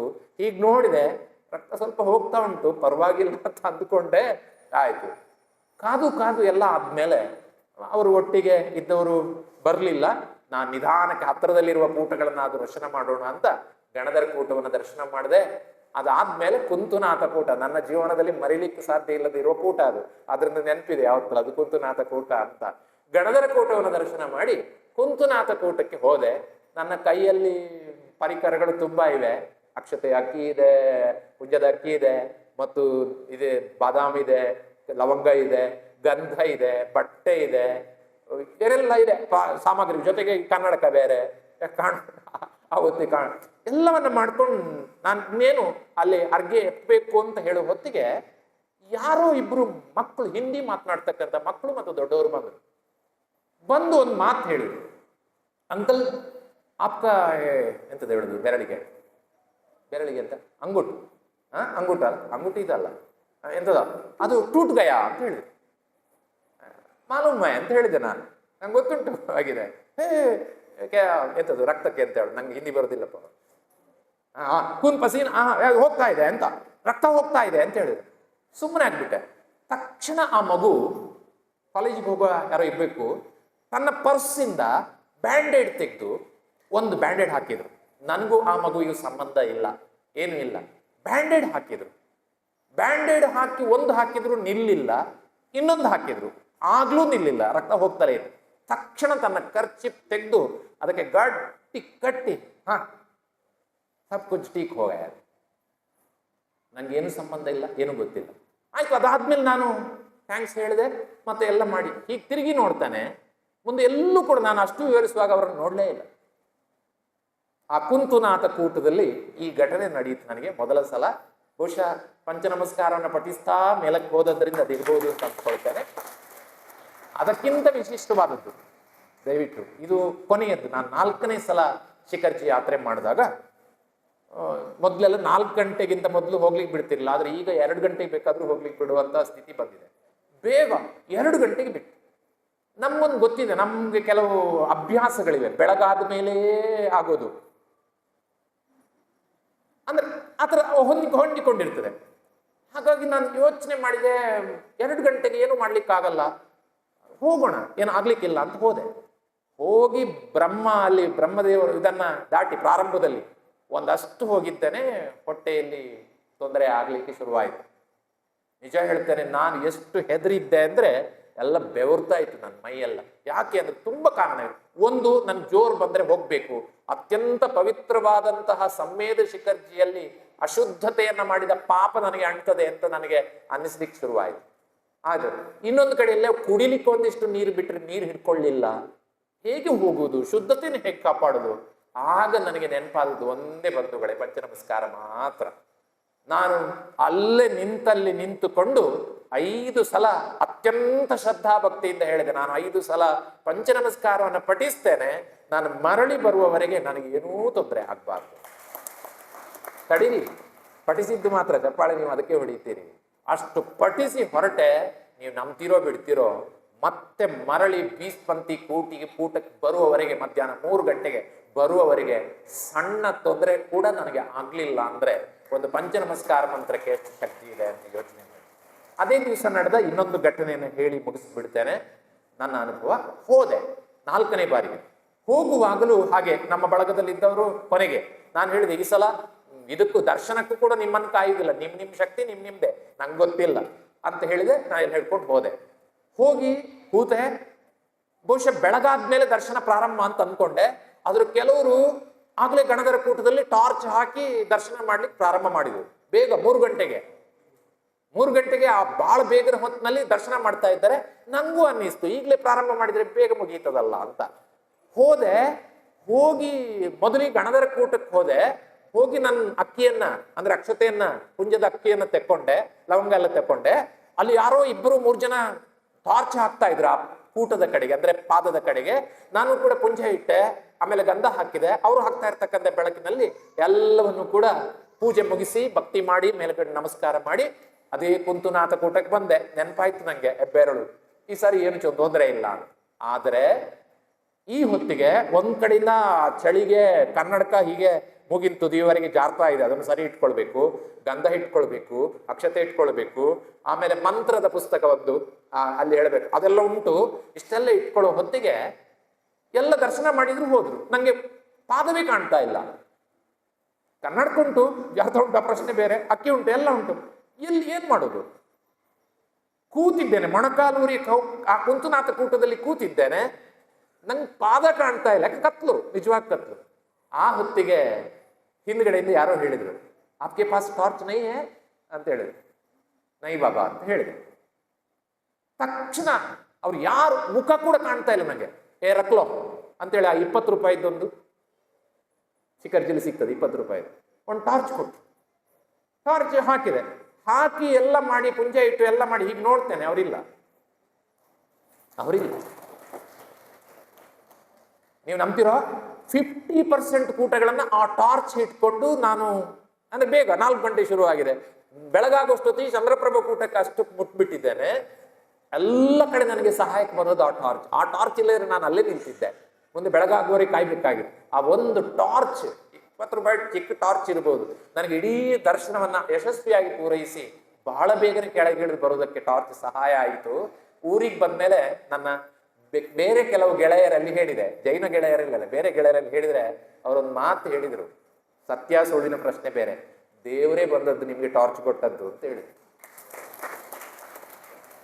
ನಾನು ಹೇಳಿದೆ, ನಾನು ಪಂಚನಮಸ್ಕಾರ ಭಕ್ತಿಯಿಂದ ಹೇಳಿದ್ದರಿಂದ ಆ ಶಕ್ತಿ ಬಹುಶಃ ನನಗೆ ಆ ಒಂದು ಉಪಕಾರವನ್ನ ಮಾಡ್ತು ಅಂತ. ಬಂಧುಗಳೇ, ಈ ತರದ ಅನುಭವ ಎಲ್ರಿಗೂ ಆಗಿರ್ತದೆ ಅಂತ ಜಿ ಬ್ರಹ್ಮಪ್ಪನವರು ಅದೇ ತರದ ಅನುಭವಗಳನ್ನ ಆ ಪುಸ್ತಕದಲ್ಲಿ ಬರೀತಾರೆ.